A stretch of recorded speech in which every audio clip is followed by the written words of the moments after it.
Bon matin tout le monde. On va commencer tout de suite. I call this meeting to order. This is a resumption of meeting 137 of the Standing Committee on Procedure and House Affairs. A reminder to witnesses and others that if you're not using your earpiece, to please place it on the sticker in front of you in order to avoid harmful audio feedback that can jeopardize the health and well-being of our translators. Colleagues, we are here to resume clause by clause on Bill C-65. We do have a couple of witnesses back with us today. So from the Office of the Chief Electoral Officer, welcome back to Mr. Knight, the General Counsel.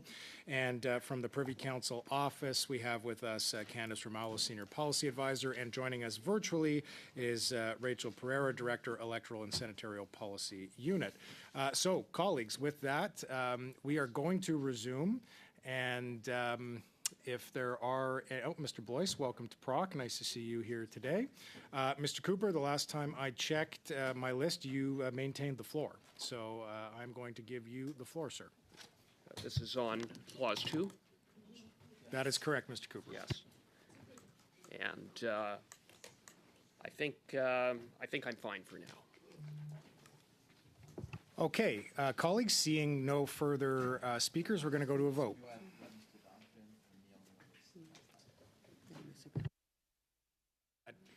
Is this you indicating that you would like to speak? I didn't see any indication of that. Sorry? No, J'ai pas vu une indication, mais si vous... I didn't see any indication of you wishing to take the floor, but if you wish, go ahead. Okay, Monsieur Berthold, la parole à vous. Just hold on a sec, Mr. Chairperson. I was expecting my colleague to take the floor instead of me. So let's get into it. Honestly and seriously, I do have a question, Mr. Chair.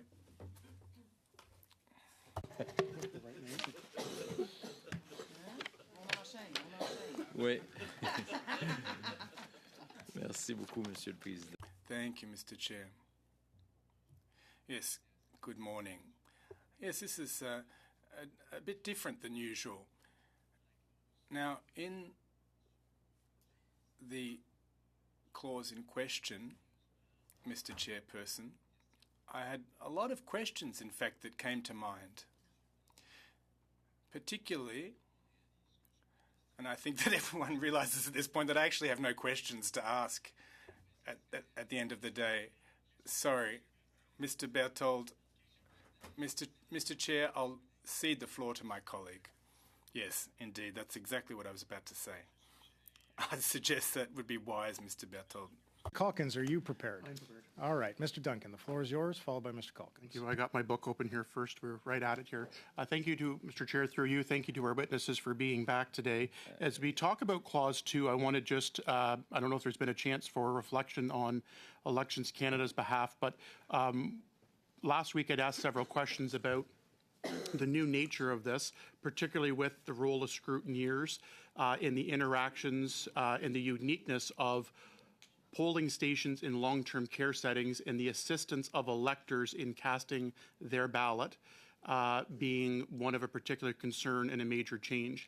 Has there been any more thought from Elections Canada? I know it's only been a few days, but I do think this is important for us to perhaps have some assurances on, is the collection of data or statistics on the number of individuals in long-term care settings that were assisted and the number of individuals that did help. So for an example, one staff member assisted 34 electors casting a ballot at a long-term care home. Is there a way or a commitment of some sort that when we're looking at this, the reason I ask is, after every general election, actually after every by-election, I believe, really, we get a report from Elections Canada.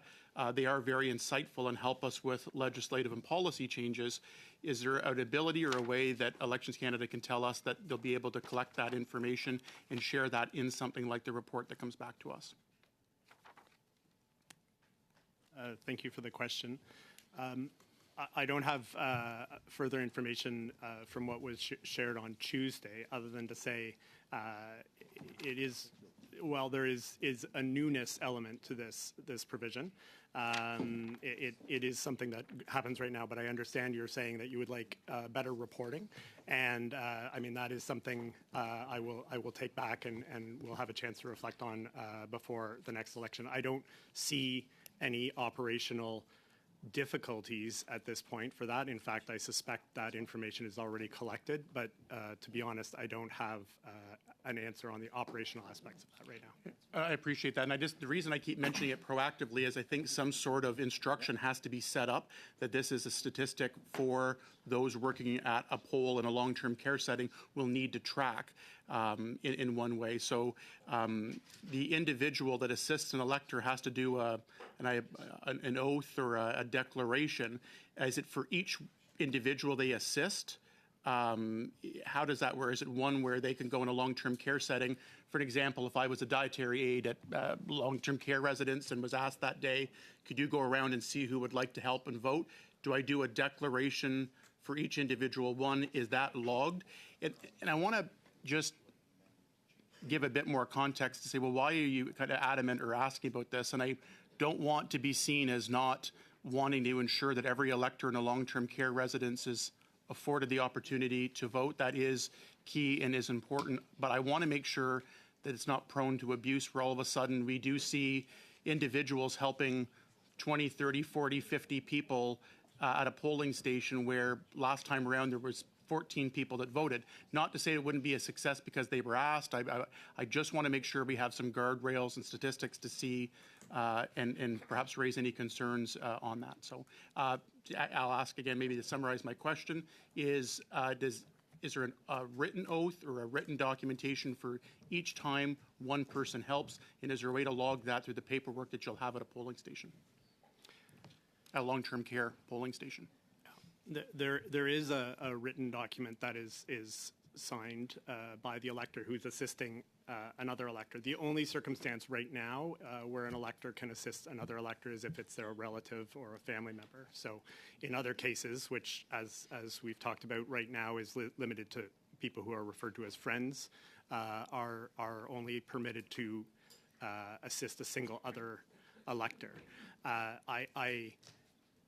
If a person came in as a family member at two different times, they would, I am sure, be asked to fill out two different forms as an assistant. If it was a person at a polling place with two elderly parents, for example, I suspect that they may only be asked to fill out one form. I don't have a certain answer on that. I'm just sort of like responding in a practical sense. If these amendments were to change, you're correct that a person at a long-term care home facility could potentially assist more than one elector, and we would have to ensure that proper controls and records are maintained. And I take your question to be along those lines and emphasizing the need for those controls and records. And absolutely, that would be something we would do. How specifically we would achieve that, I'm hesitant to say at this stage. Yeah, I appreciate that, and I'll malign myself here a little bit if I could, not to give an example, but I'll use myself as a party representative candidate on the ballot. In theory, the way the rules change in long-term care homes, it's not just a staff member at a long-term care. Any elector can assist someone at a polling and multiple electors. So in theory, myself, a campaign representative, could go to the long-term care home and go door to door during that in the building during the time that up to 12 hours that a polling location may be there on a certain day or days, and go and say, okay, I've got 14 people that would like to vote. I sign 14 pieces of paper and I can go back and help those 14 people. So it's not just in long-term care settings where it is staff that are within a polling station or at a long-term care home. In theory, anyone in this room could go in and help multiple electors. That's quite a guardrail removal, correct? It is. Any person could. You are correct. In the particular instance of a long-term care home, I see your point about scrutineers, and it is true that this would allow any person to assist multiple electors. And again, I think you're absolutely right to raise the need for record keeping and other guardrails around that. Just in response to follow up to that, is there any restrictions on a candidate or a campaign's representative from doing that? Would a scrutineer, if I signed in and say Mr. Colton was beside me, came out to help me in Stormont, Dundas, and Glengarry, thank you, would be always appreciated and welcome. But if he went as the scrutineer at the polling location at a long-term care location, he may be busy as well in Red Deer, but I'll just continue to use colleagues nearby me as some examples. But is there any restrictions on on candidates or campaign representatives from using that and doing that either at a long-term care setting or at an election a regular or advanced poll location? And where I'm going with this, as you look to this, is it could be prone to abuse of where campaign representatives could go in and for 15 people say, I'm here to assist an elector, walk in, sign the oath, and go back into the back with them by the ballot box, and just make sure they know that if, make sure they cast their, I could, Mr. Duncan, make sure that Mr. Knight that needs help, just, oh, yep, casted the right ballot, the right spot there, and off you go in an unlimited number. Yeah, and thank you for allowing me to take the time to check. There's no restriction on somebody, whether they're a candidate representative or someone else assisting more than one elector. Although obviously under the current law, it's only family members. Well, I would suggest through the chair that this is something that I think needs further clarification or perhaps oversight on for political party representatives as an elector being eligible to go and assist multiple people at a long-term care location, or frankly, I believe, and you can correct me if I'm wrong, but I will keep to clause 2, but in a long-term care setting, this could be prone to abuse of where a representative as a scrutineer, a campaign volunteer could be going door to door and assisting electors in a way. So is there any safeguards that you can provide some assurances, or is that something perhaps we should be looking at to provide further oversight and clarification, or perhaps a reasonable guardrail to ensure this is not abused? Mr. Duncan, I'm going to interrupt briefly because I see Ms. Pereira has her hand up. I apologize. No, that's okay, but she may want to speak to your question. So, Mr. Knight, we're just going to pause, go to Ms. Pereira, at which point, if you feel you have something to add, certainly the floor is yours at that point. Ms. Pereira, go ahead. Thank you, Mr. Chair. I just wanted to add to Mr. Duncan's question that it is at the request of the elector. So the elector is the one who does need to ask, typically their friend or relative, or in this case, a long-term care health worker in the facility. So that there is that measure. I do understand the point that Mr. Duncan is making, and it's a good one, but it is at the request of the elector, not just someone who can go in and offer to help electors. Okay, I see the point and the clarification there, Ms. Pereira. I appreciate that, but I don't want to split here, but I just want to get a clarification that if I'm going door to door in a long-term care setting, or even in a community where there's an advanced poll, either or, the broader context or issue here is that I could say at the door of the resident, okay, I'll come down with you, and you just tell them that you've requested some help and I'm here to help you. Would that not suffice as asking for help? The interaction that I would have, and I'll use my name, I'll malign myself here, so I'm not maligning anybody else's intentions, but I knock on the door, I'm not sure, well, I can actually go and help you and vote. Whenever I bring you down to the table, you just tell them that I want, I'm looking for, I need some help, and Mr. Duncan's going to help me. Is that considered enough for requesting assistance? Typically, and my colleague may be able to confirm, but the elector asks their immediate relative or their friend, I would like your help, because they're a trusted person.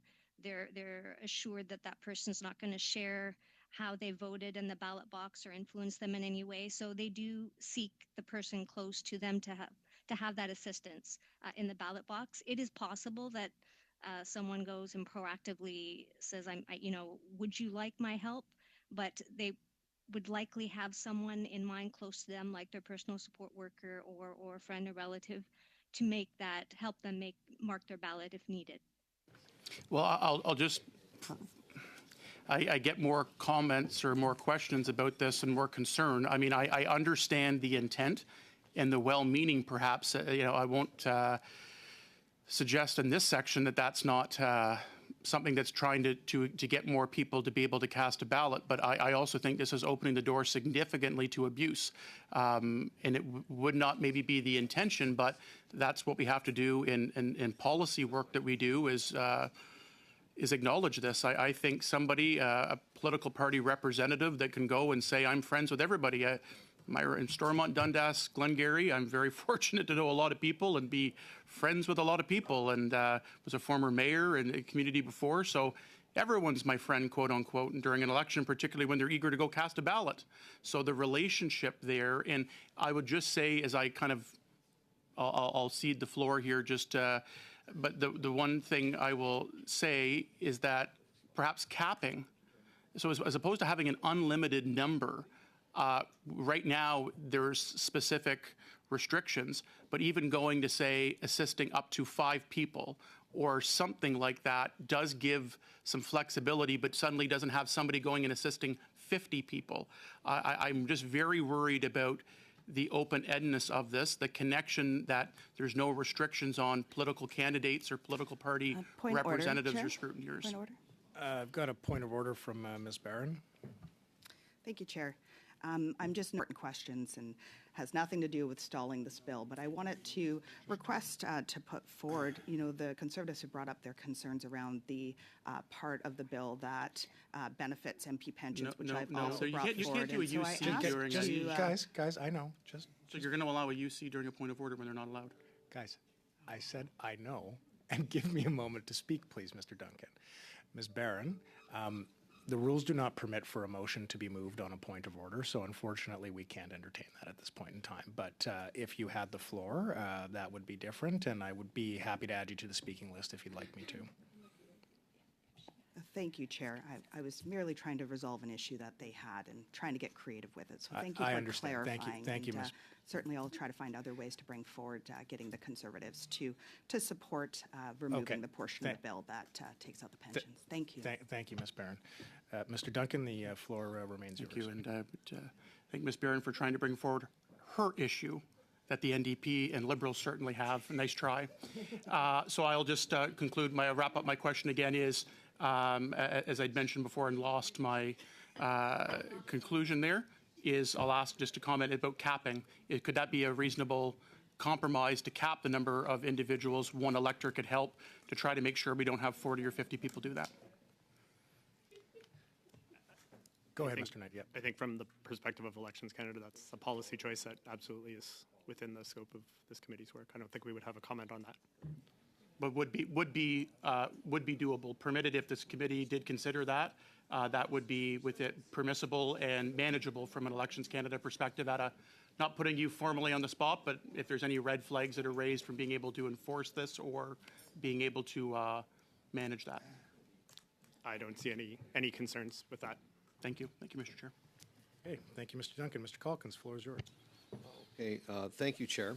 I'm going to be asking a question about the costs of the election starting in 2009 going up to 2021. So if you don't have that information handy with you, if you can find somebody who can get me what the final costs or total costs were for the general elections for those 5 years. But the question I do have right now is a follow along. So my spouse is an immigrant to Canada, and obviously she is part of a diaspora community here. And I know that in her diaspora community, there are long-term care facilities that are pretty much exclusively utilized by members of that diaspora. Not exclusively, but pretty much. And I'm assuming that's the case for numerous other diaspora communities.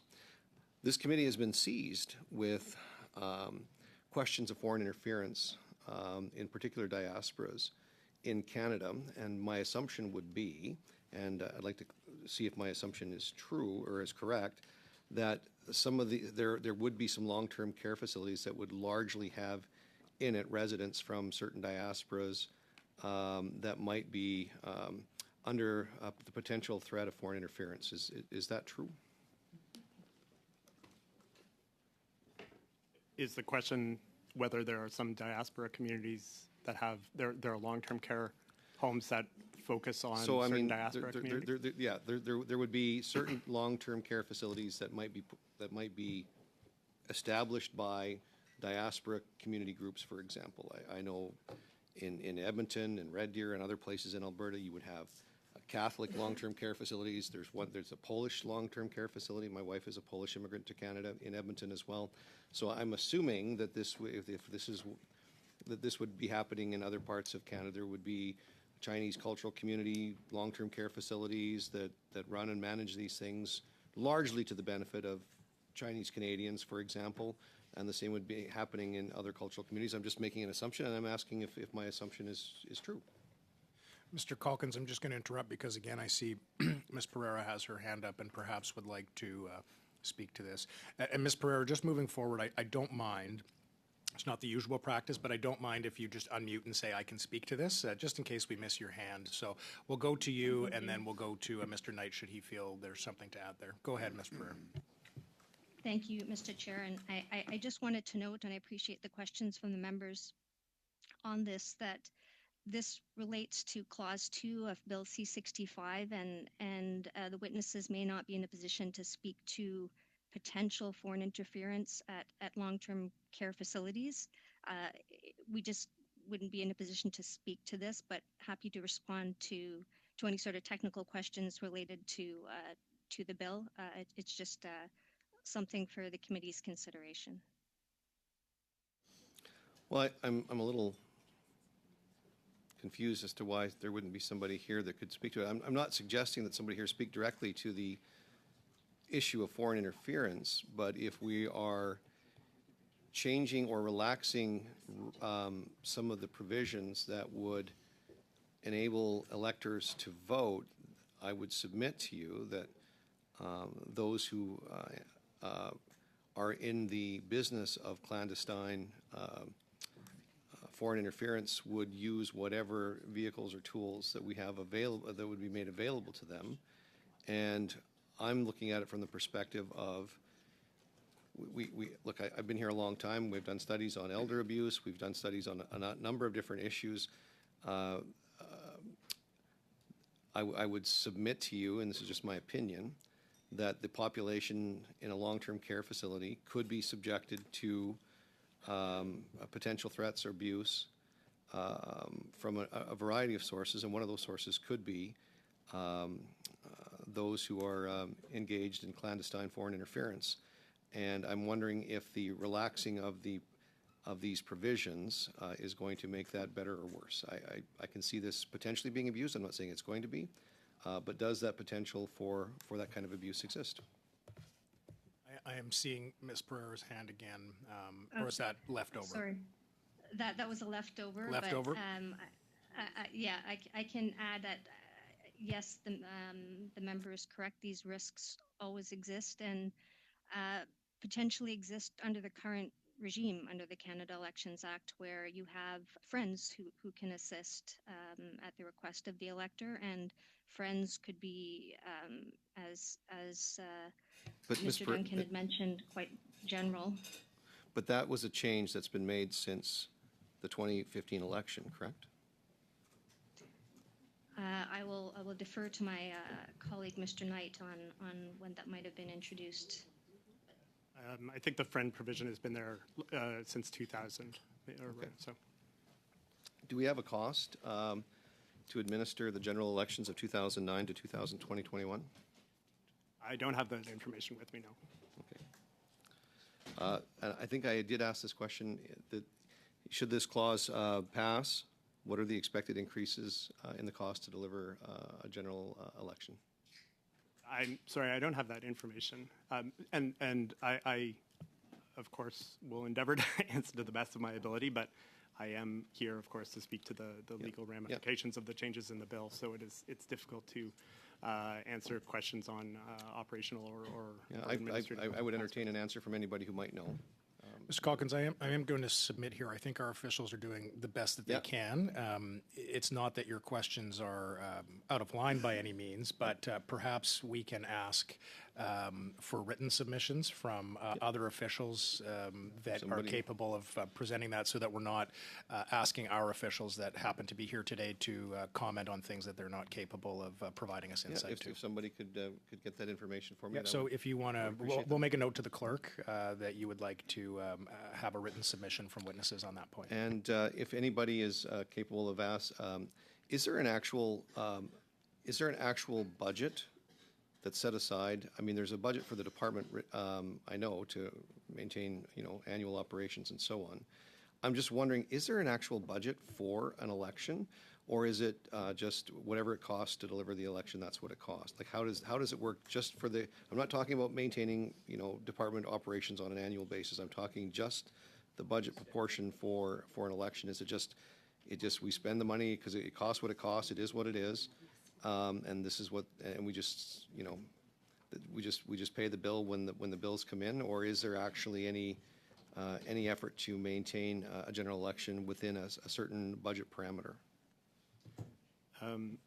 Again, it's not really my area of expertise. However, there is pretty extensive, my understanding is there is a budget. There is quite a bit of budgeting that happens, and there is quite a bit of information about this on our website and in our annual reports to Treasury Board in terms of the plans and the results. So I think that would be a good source for a lot of those information.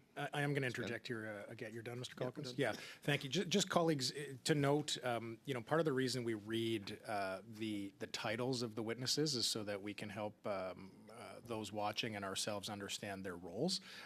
Mr. Knight is General Counsel for the Chief Electoral Officer's office. He is here as well as others from the Privy Council to provide technical guidance on the legislation before us. This does not mean that we are not within our right to ask for further information, but I would just ask out of respect to our witnesses and the hats that they are wearing as they occupy these chairs here today, that we try our best to save questions for them in relation to the things that they are well versed in. With that, I've got Mr. Berthoud, followed by Mr. Cooper, followed by Mr. Turnbull. Merci, Monsieur le Président. Thank you, Mr. Chairperson. And I've got my notes back in order, so I can ask the questions that I intended to ask at the beginning. We've been talking about long-term care settings because they're being added under Clause 2. What's the definition of a long-term care centre? Which ones will be recognised or designated as such? And let me tell you why I want to know this. At the last election, there were folks from Elections Canada that went to the various seniors' residences to get the votes of those folks in those institutions, which is a bit of a different approach to those residents in long-term care centres. But increasingly, these senior residences that seem to be a tad overzealous, they have a lot of people coming to get long-term care at the seniors' residences. So what's the definition here? When we refer to long-term care centres, what exactly are you referring to? And can that definition be extended to seniors' residences, for example?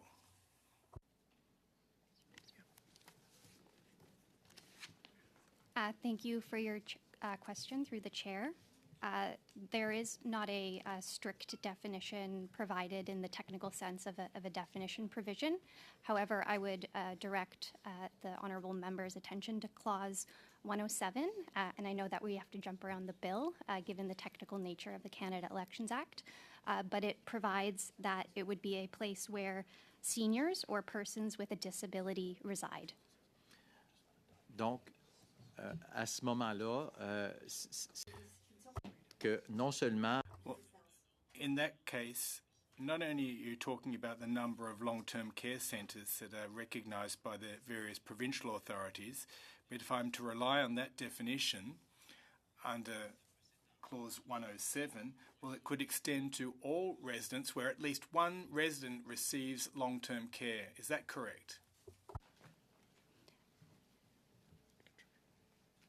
I think as the previous answer said, it would be a place where seniors or persons with disabilities reside. So long-term care is, I think, used as a shorthand when we're talking about the bill.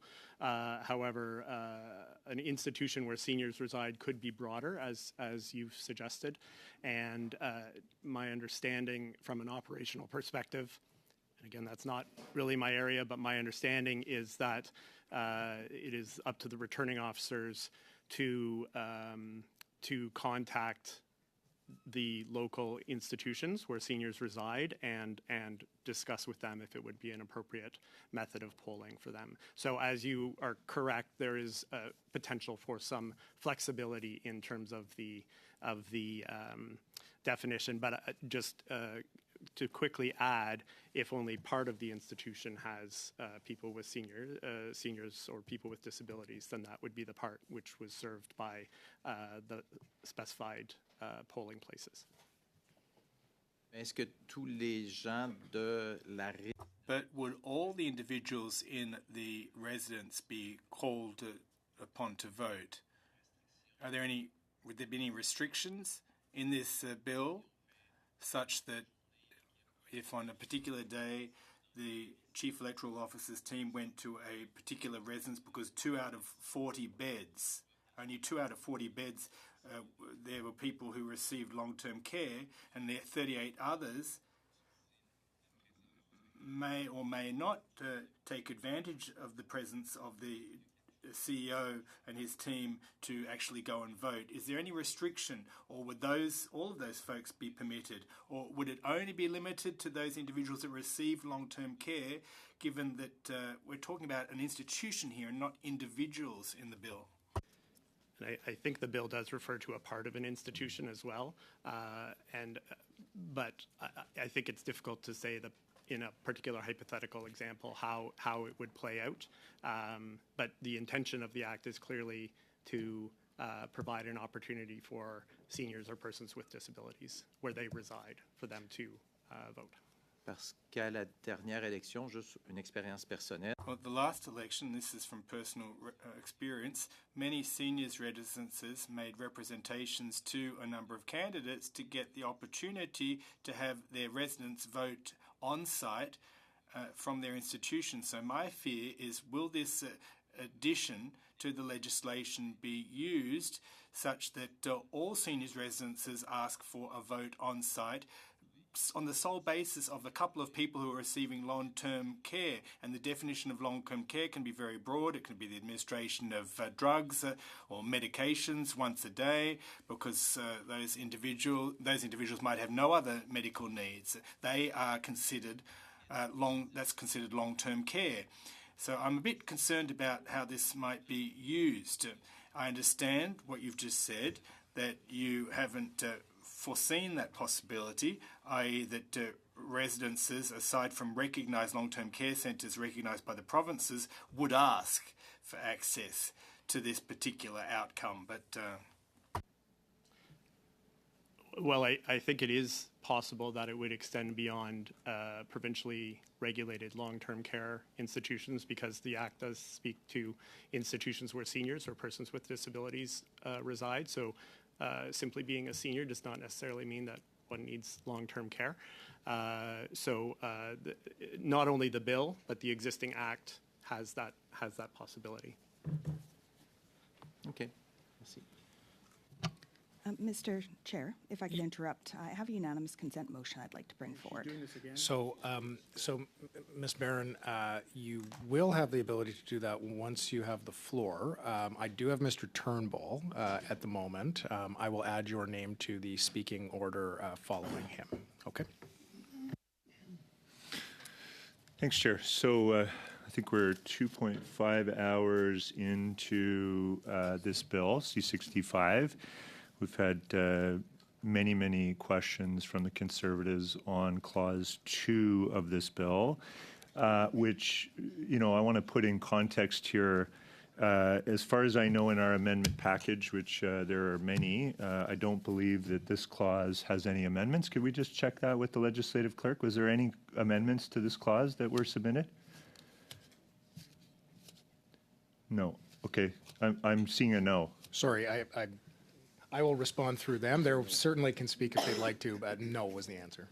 The other thing that I wanted to just clarify is my understanding is that seniors in long-term care facilities have been able to vote due to mobile polling stations in many previous elections. Is that not the case? Could someone clarify that? Yes, that is presently the approach. For how long has that been the case? How many elections, roughly speaking? I know it's been the last 2 elections I can verify because I was in those elections, but prior to that, I wouldn't know. It's certainly been since 2000. I don't know if it goes back further than that. The difference between the current law and the bill is that right now, such a mobile poll can only be set up, or one difference, it can only be set up to consist of 2 or more institutions. So in locales where there may only be one institution, the mobile poll for long-term care homes hasn't been available to those electors.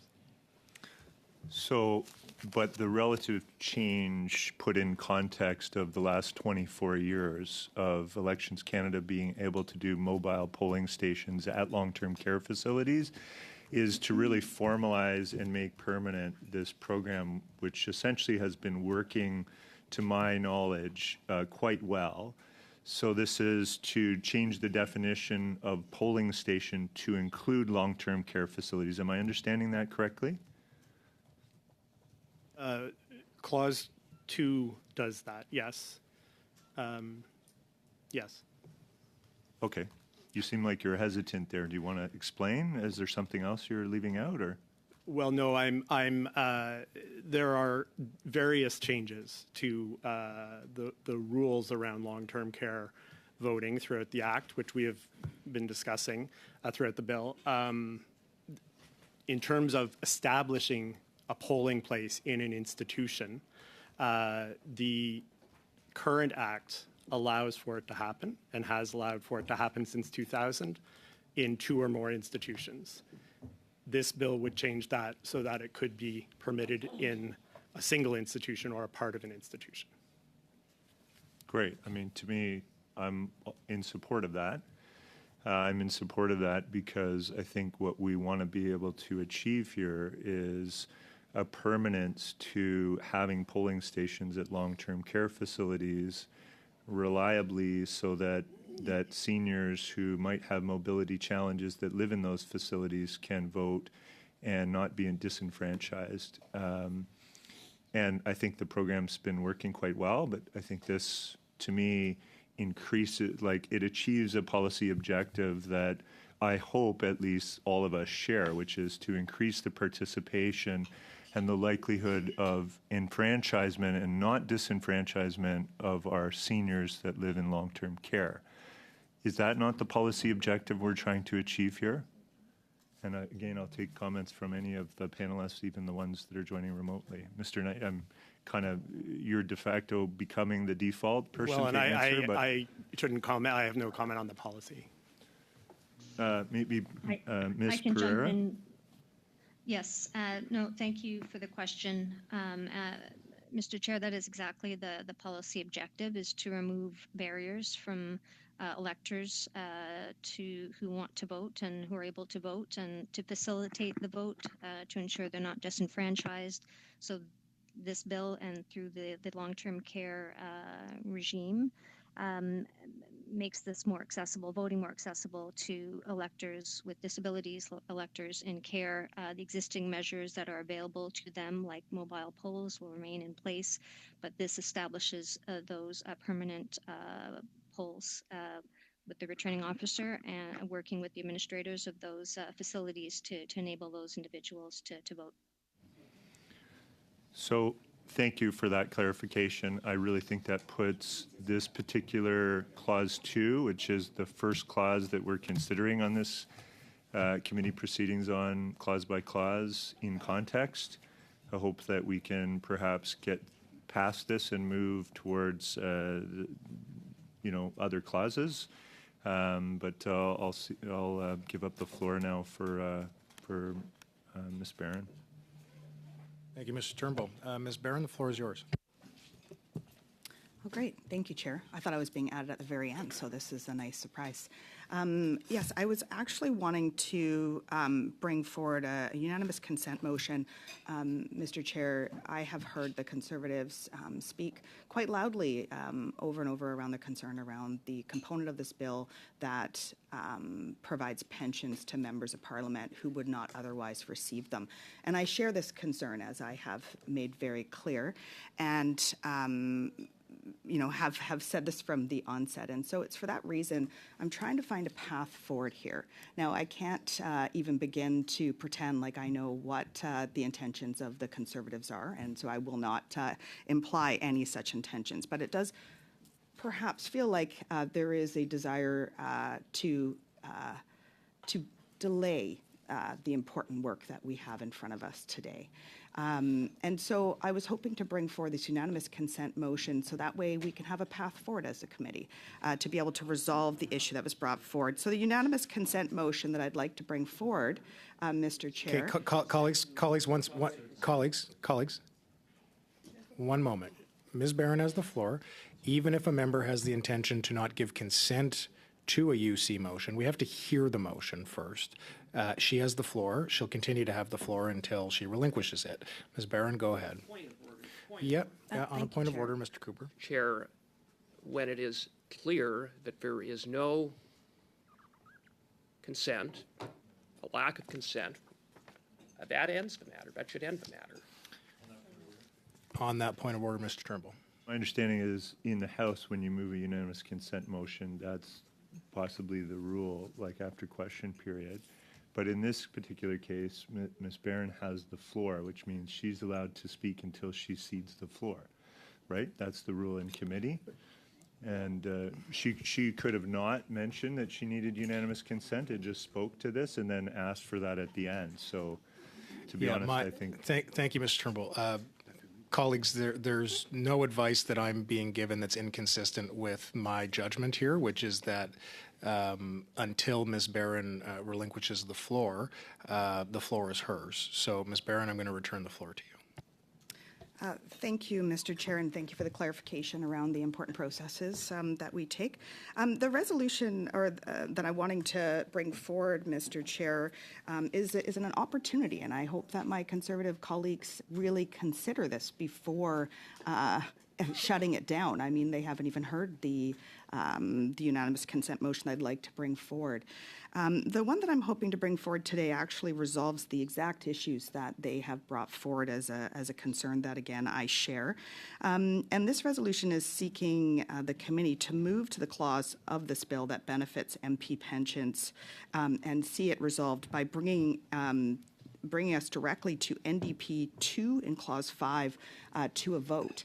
If we went to a vote on this clause directly, we... On a point of order, Mr. Chairperson. I've got a point of order. C'était qui, Monsieur Berthold, je pense? Oui, Allez-y, monsieur. Monsieur le Président, on est... Mr. Berthold, yes, we're currently dealing with Clause 2. So I'm questioning the relevancy of my colleague's proposal. Mr. Berthold, with respect, it makes no difference whatsoever. A member can move a motion at any point whatsoever, and that's exactly what Ms. Barron opted to do. She can continue with it. It's not a real point of order. Well, on another point of order, in that case, we need a copy of the motion that Ms. Barron wants to move. We haven't got a copy of it. After she's moved the motion, after you've moved... No, Mr. Chair. She needs to move the motion, and then there needs to be a debate on the motion. I don't agree, says the Chair. Well, listen, I'd ask you to get advice on that. Thank you.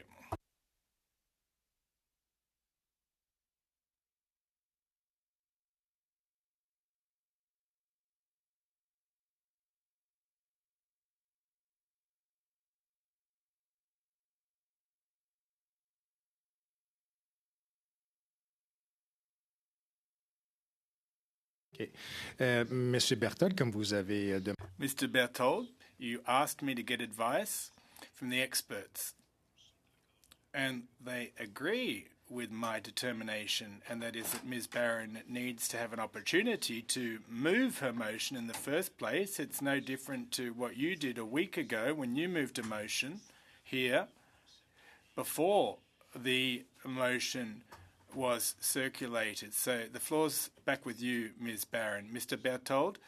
Here as well. Colleagues, Mr. Berthold, you of course are welcome to challenge the chair's decision on this. It's a dilatory motion, non-debatable. If you'd like to challenge the chair's ruling, I'd encourage you to do it now. If not, I'm not going to recognize the same point of order. Would you like to challenging challenge? the chair. Okay, so we have a challenge to the chair. So, Madam Clerk, if you could please explain what this means, we'd appreciate that. Thank you.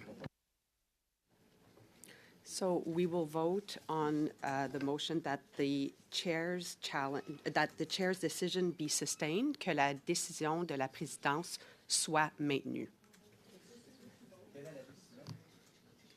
The chair's decision be sustained. The decision? So the question, colleagues, that was presented by Mr. Berthold for clarity is that he is suggesting that my ruling, which affirms the right for Ms. Barron to continue speaking prior to a vote occurring on the UC motion because the language is yet to be presented, in the view of Mr. Berthold, is out of order. He's challenging that particular ruling. I'm seeing him nod, which means I'm not putting words in his mouth, and there's agreement on that. So I am going to ask the clerk to call the question. The question is whether or not you agree with my ruling that Ms. Barron should be allowed to continue to speak prior to the introduction of her motion. So, Madam Clerk, I'll ask you to call the vote, please. Donc, si vous votez oui, vous votez que la décision. If you vote yes, you're voting that the chair's decision be sustained. If you vote no, you're voting that the chair's decision be overturned. So, here we go. Sustain. Madame Romanado. Oui. Mr. Blois. Yes. Madame Fortier. Oui. Mr. Duguid. Oui. Monsieur Berthold. No. Mr. Calkins. No. Mr. Cooper. No. Mr. Duncan. No. Madame Gaudreau. Oui.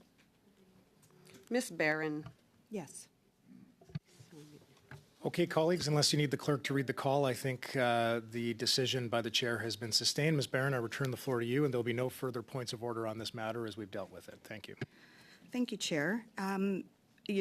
Just to clarify, I look forward to us going through this process of debating this important unanimous consent motion, if that is in fact the process, and bringing it to a vote, because this is an opportunity for all members of Parliament to clearly state how they feel, to actually put solutions to their concerns, and to be able to actually see where all members stand on this.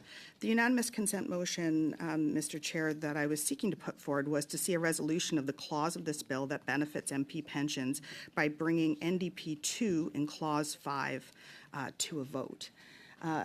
By bringing this to a vote, this is an opportunity for us to be able to resolve the issue that has been brought forward by the Conservatives as a concern, the same issue that I have brought forward as a concern, the same issue that the Bloc Québécois has brought forward as a concern, and the same issue that the Liberals have agreed is something consent. that they will also be voting to see removed. And so I am hearing the Conservatives, for lack of better words, heckling me as I speak here. I'm not quite certain why, because this is an opportunity for us to unite together, show Canadians that we hear their concern and that we wish to move forward with a solution to this problem. It's quite reasonable to me, Mr. Chair, that we take the time to bring this to a vote so that we can show Canadians that we hear them and that we are going to be moving forward with this. Now, Mr. Chair, perhaps I can share a little bit more around this unanimous consent motion of some of the background here. It's been quite the process, Mr. Chair, and I've been sitting here listening to the Conservatives speaking at length about their concerns, and there are many, many attacks on the intentions behind the NDP party, and I'm happy to be able to speak on, a little bit more about this. It's been, I was newly elected in 2021, and upon getting elected, I made a commitment to constituents and those that I represent that I come to the House of Commons, I represent them, I speak on their behalf on concerns, and that I keep my values intact. And, Mr. Speaker, that is exactly what I have done when this was brought to my attention that there was a clause in this bill that would inadvertently provide members of parliament with pensions that they would not have received otherwise. I did exactly what any parliamentarian should do, which is stand in the House of Commons and propose a solution to this problem. The solution that I proposed was that we remove this entire part of this clause so that the date is no longer changed. Now, I stood in the House of Commons. I made this very clear. I made this clear to my constituents. I made this clear to Canadians across the country. Now, instead of looking for a resolution, Mr. Chair, the Conservatives stood up and basically said that they were no longer going to support this entire bill. Why? Because there's some catchy slogans that they can attach to it. And so the Conservatives found catchy slogans that, with their incredible fundraising efforts based on misinformation, I will commend them that they are quite successful in their fundraising efforts, pushed out this information to Canadians that this bill had nothing to do with anything other than MP pensions. Now, this is disheartening to say the least, Mr. Chair. We know that there are many components in this bill that move us forward in strengthening our democracy, increasing representation, making sure that many of the issues that were brought forward in previous elections that were barriers to people fully participating are brought forward. And so, unfortunately, the Conservatives, in true Conservative fashion that I've seen over and over since I've been elected, decided to oversimplify, find some catchy slogans, and push this out over and over again. Now, I would like to highlight something that I brought forward in a previous meeting, because it does contradict, Mr. Chair, some of the things that I heard from the Conservatives. Specifically, on May the 30th, 2024, there was an article that came out from the Canadian Taxpayer Federation. And I like this particular article because, let's be honest, the Canadian Taxpayer Federation doesn't spend a lot of time saying nice things about the NDP. And so, you know, let's just take a moment to celebrate that. They acknowledge the important work that the NDP was doing. And I just want to quote out of here, and I know I have asked Mr. Terrazzano, who was a previous witness here on this exact motion, about this. And what it says here, it says, today the New Democrats announced they would oppose the government's amendment to delay the next election. That, again, was written on May the 30th, 2024. So he goes on to say, I quote, all MPs must vote against pushing back the federal election, and the NDP deserves credit for announcing plans to amend the legislation and scrap the delay, said Franco Terrazzano, Mr. Terrazzano, the federal director of the Canadian Taxpayer Federation. He went on to say Canadians are struggling, so there's no way MPs should rig the system so more politicians can collect lucrative taxpayer-funded pensions. So, you know, as expected, there is some pretty strong criticism against this being in the bill. And, you know, Mr. Chair, to be clear, it's not that I don't think that MP pensions are an important discussion. It's that I feel if we're going to talk about MP pensions, we need to make it clear we're talking about MP pensions and not see it added into a bill with, you know, in a behind-the-scenes way. Canadians need transparency. Canadians deserve to know what it is that we are debating in the House of Commons, our rationale for the decisions that we are making, and to be able to know that that information is made available to them. And that's not what we saw in this addition to this bill. Now, Mr. Speaker, I think, or Mr. Chair, that this is a reasonable solution for us to move forward with. Now, I would like to also speak to the fact that throughout this time debating C-65 and my short time on this committee, we have heard from the Conservatives, you know, many attacks on the fact that this work was done through a supply and confidence agreement with the Liberals and the NDP to be able to bring forward some some ways for us to be able to strengthen our democracy. And as is the process, it's here at committee for us to debate, to be able to get various opinions and to be able to understand the concerns and ultimately come together with an improved bill. I believe strongly that the key to our democratic processes is to ensure that we are hearing different perspectives. We may not agree, but I strongly believe that us coming together to hear these different perspectives allows for a stronger bill. Now, I was, however, Mr. Chair, a little taken aback, I guess, for a lack of a better word, of the comments that were made as a result of the track record that we have seen of the Conservatives. I was not here, but I did hear firsthand about the Harper's, what was it called again? The Unfair Elections Act, I believe it was what it was named. The Unfair Election Act, Mr. Chair, I did have the chance to ask some of our witnesses about this and to also speak with the Minister of Democratic Institutions and to ask him, because he was here, I was not fortunate enough to be here during that time, and to find out if the Conservative government at that time spent any time at all consulting with the other parties who were elected at that time about this Elections Act that they brought forward. And in fact, the answer to that, Mr. Chair, was no. We did not see any consultation happening at that time when the Conservatives brought forward this act. And so it seems a little rich to be making this criticism. I mean, I would argue that fair enough. If the Conservatives wanted to bring forward a new Elections Act, that the work happens at this table. This is the process that we have in place to make sure that we have all opinions expressed, that we bring in experts in the field to be able to clarify any questions that we have, and to be able to bring forward a bill that is more, stronger and meets the needs of Canadians. Now, Mr. Chair. Ms. Barron, I'm sorry to interrupt. Yes. This is something I've tried to do, and I know many of us had long committee hours this morning as well. So just to provide opportunities for members to run to the washroom, of which I understand there are a few who need to do, and others. I'm going to suspend very briefly. We're going to come back, okay? Yeah.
resume. We were on a discussion presented by Ms. Barron, so I will return the floor to her. Thank you, Chair. Mr. Chair, upon some reflection, I appreciate the moment to reflect because I realized I might not have been 100% clear around the intentions of what it is that I'm speaking to today. I want to make sure that everybody around the table is very clear that the intentions are that we see the election date moved back. This is something that has been brought up as a concern. And so the reason why I want to see this date moved back is so that we don't see the unintentional benefits to members of Parliament receiving pensions who would not have received them otherwise. And the funny thing about this is that everybody around this table says that they agree. And so I'm unclear as to why this is a problematic or a contentious issue for me to be bringing forward. We have heard clearly, and I cannot reiterate more, Mr. Chair, the NDP stood up immediately to put forward a solution to this issue. We have heard the Bloc make it very, very clear that they do not want to see this amendment, this clause in this bill, and don't want to see the benefits to pensions of members of Parliament as a result. The Conservatives have made it very, very clear that they are not in support as well. And the Liberals, by golly, Mr. Chair, have also said that they are in support of us removing this portion of the bill. But instead, Mr. Chair, now I'm going to get to the point of this, but I just need to reiterate, instead of us moving forward with the solutions that is so easily done, we have seen the Conservatives use this as a fundraising opportunity. Use this as an opportunity to find quick slogans that are catchy, spreading misinformation to Canadians around the intentions of parliamentarians. This is a very tragic series of events, Mr. Speaker, when Conservatives are spreading misinformation because we are at a time right now where Canadians need to have faith in those that they elect. They need to have faith in the people who are there to represent them, that we are standing by the values that we have, that we are doing what is in the best interest of Canadians and not just spreading misinformation to increase division and to use it for fundraising efforts. And so, Mr. Chair, to be clear, the amendment that I'm speaking of was put forward on June the 18th, 2024. Now, I'll read it, but I'm going to clarify what this means because it's not in very easy to understand language because of the fact that there's so many moving pieces. And so this motion says, this amendment, says that Bill C-65 in Clause 5 be amended by replacing lines 29 to 32 on page 2 with the following. And it has, just to make it a little bit more confusing, the words TION. What this does, Mr. Chair, to clarify for Canadians who are wondering, that this amendment would remove the portion of the bill that benefits MP pensions. It would remove that completely. It would take it out so that it's no longer an issue. I can't think of a better solution to the problem than for us to support this amendment and have this completely taken out of the bill and to be able to move forward. Now, Mr. Chair, this is an opportunity for all of us to stand by our words, to stand by this very, very simple solution to this problem and show Canadians that we hear them and that today, at a time when so many are struggling to make ends meet, we are not here to benefit our own pensions. We are here to represent Canadians, to strengthen our democracy, and to see legislation being put forward that hears concerns and come together and to be able to put something forward that ultimately benefits Canadians and not members of Parliament. That is not what I got elected to do. And so I will make clear that today I'm moving a unanimous consent motion to immediately move to a vote on NDP 2 so that we can see this issue resolved once and for all, and so that all members of Parliament around this table can make their stance clear. And so with that, I hope that it makes it clear that this is a unanimous consent motion. If there's any further information you need from me, Mr. Chair, please let me know. Yeah, Ms. Barron, I'm sorry, I'm just, simultaneously, I'm just confirming with my clerks here to make sure that everything is in order. Can you repeat, please, the motion that you've just moved? Thank you, Ms. Chair. By UC, yeah. Yeah, I'm moving a unanimous consent motion to immediately move to a vote on NDP 2, which is the amendment I'm referring to see the election date moved back to the original date. And so the unanimous consent motion is very clear. It's just to immediately move to a vote on NDP 2 because that ultimately would resolve the issue. Okay, it's just a minute.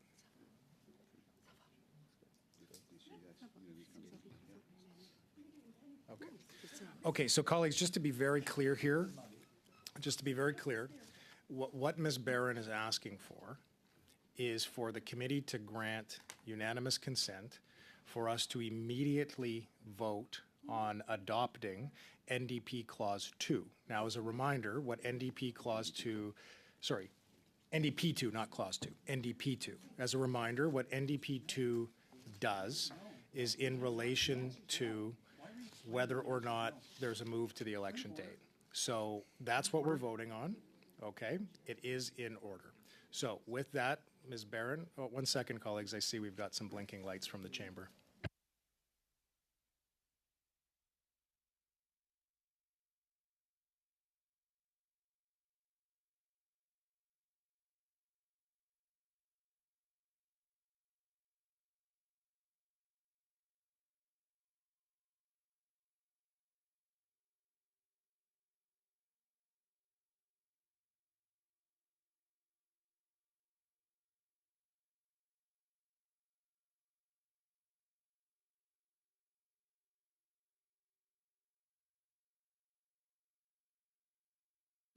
Okay, colleagues, looks like it's been dealt with. So, Ms. Barron, you've moved your unanimous consent motion.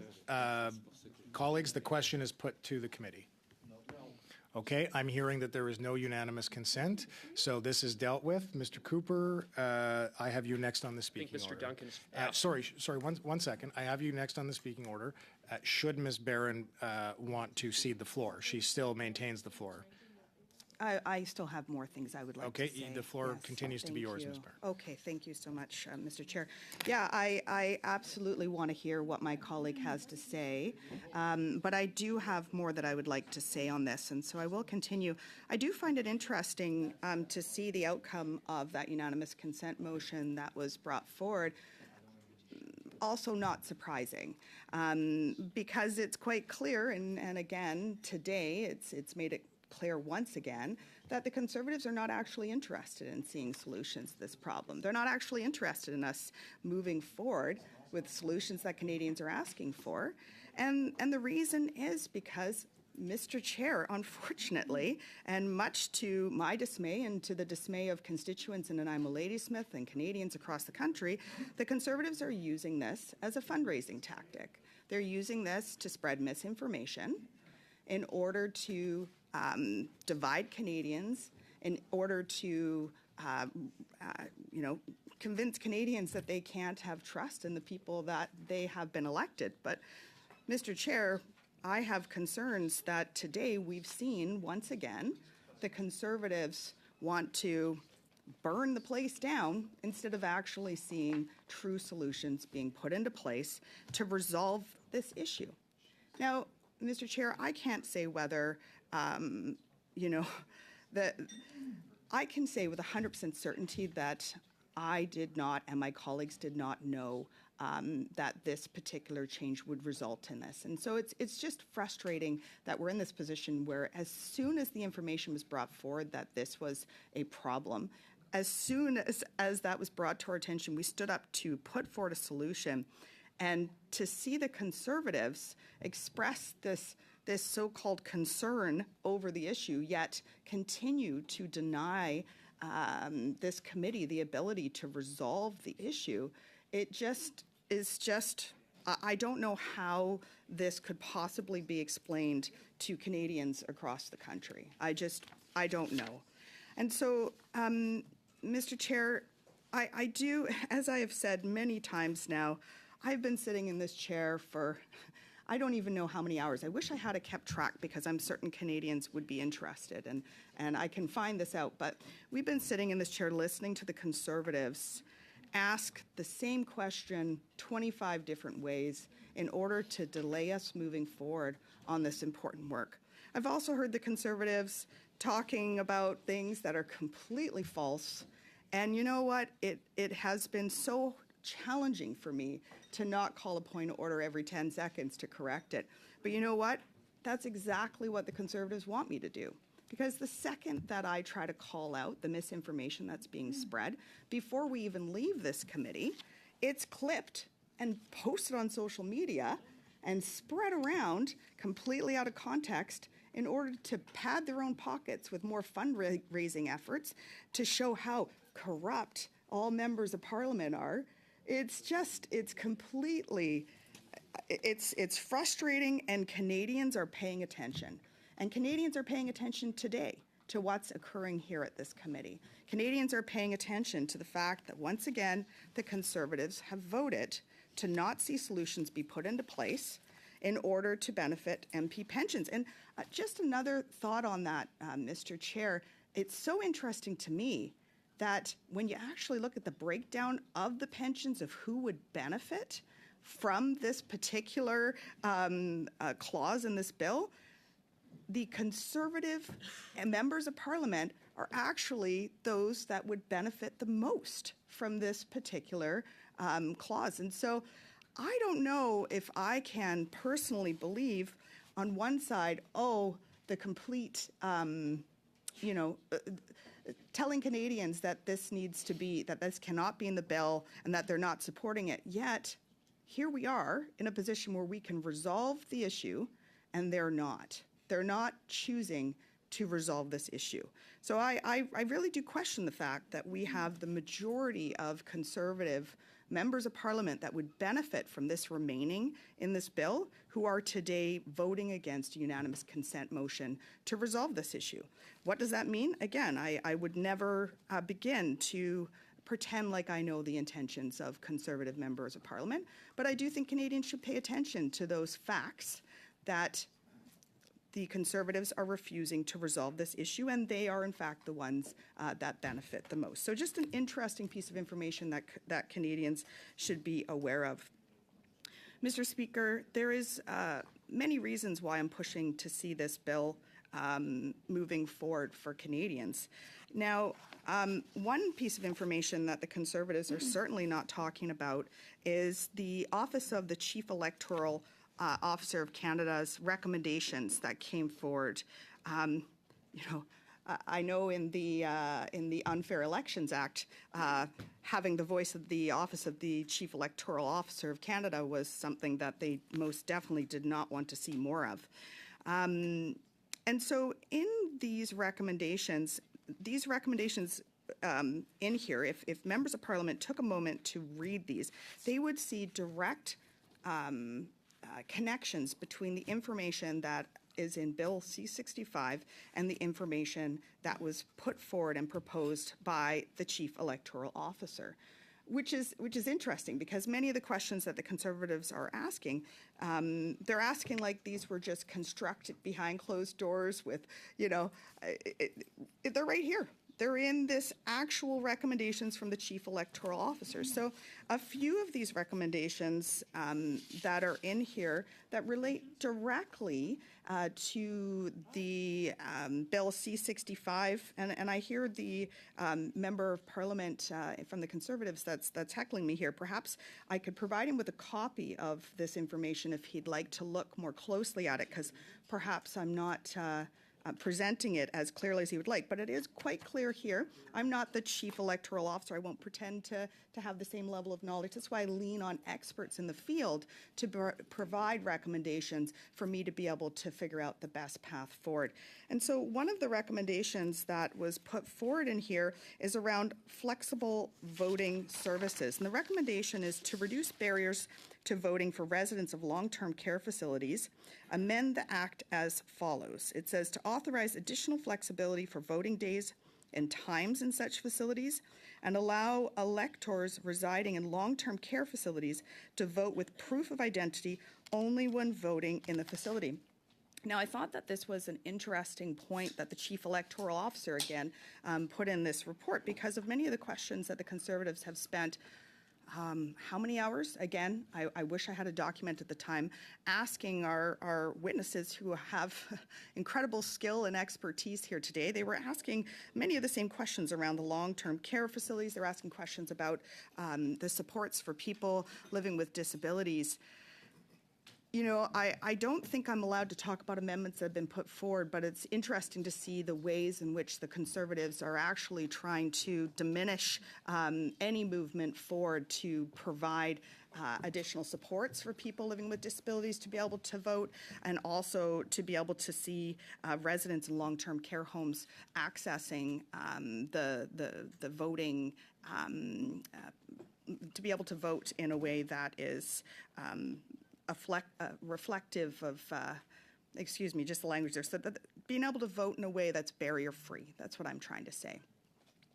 And so I'm sure the Conservatives, because this is not something that just happens in my riding of Nanaimo Ladysmith, but I'm certain that members around this table have heard directly from Canadians, from constituents in their ridings about the barriers that they have been faced with for a long time now, in particular those living with disabilities. There is work that needs to be done to reduce barriers for people living with disabilities to be able to cast their ballot and to be rest assured that their vote is counted and is clear.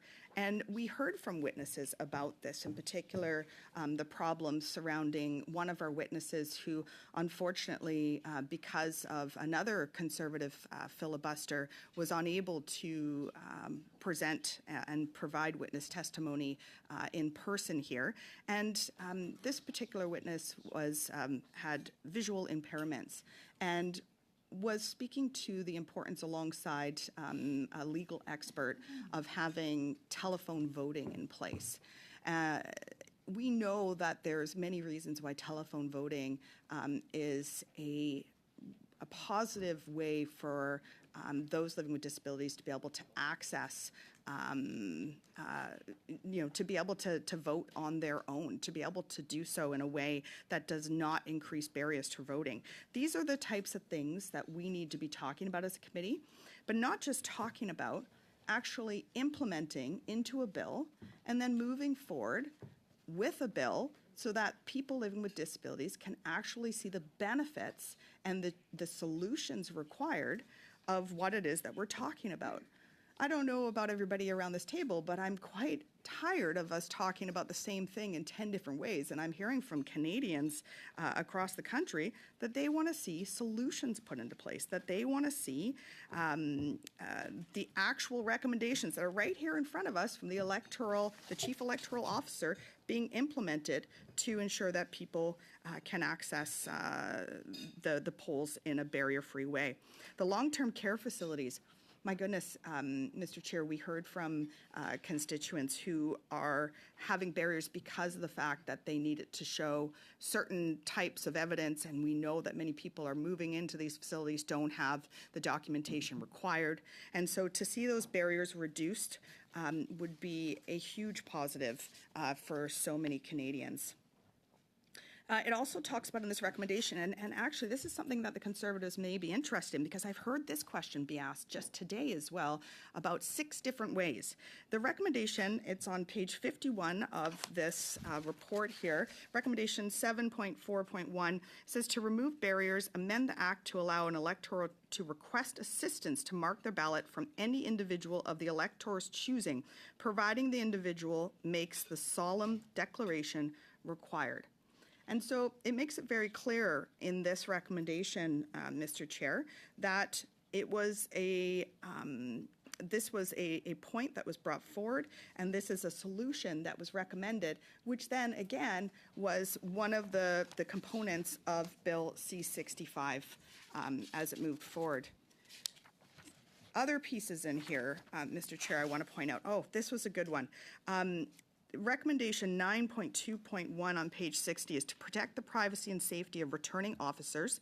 The requirement to publish the name, home address, and occupation of returning officers in the Canada Gazette should be removed from the Act. This is something I don't think we've talked too much about at this table, and I do want to point this one out. I will tell you, in 2014, I still am a single parent with 2 children, but my children were significantly younger at that time. And I had decided that I wanted to get involved in our local politics, that I wanted to see people who were in lower socioeconomic families being able to have their voices heard. And I was considering putting my name forward to run in that 2014 election. And now I'm bringing it around here, why this is important. This is important because the reason why I decided not to run is because I found out that my home address would have to be made public for everyone to see. Now, I had spoken to those who were in these positions prior, who had had human feces delivered to their doors, and the level of harassment that they had received because their home addresses were made public. Now, I had 2 young children, and at the time, there were certain instances after school where my children were home alone at age-appropriate times for a half an hour there, an hour there.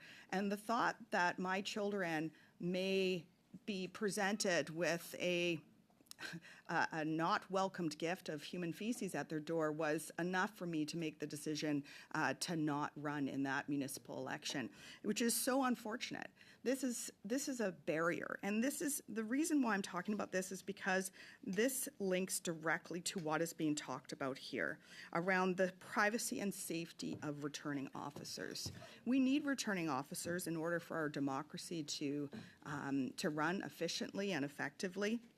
We need them there to ensure that our democracy is strong.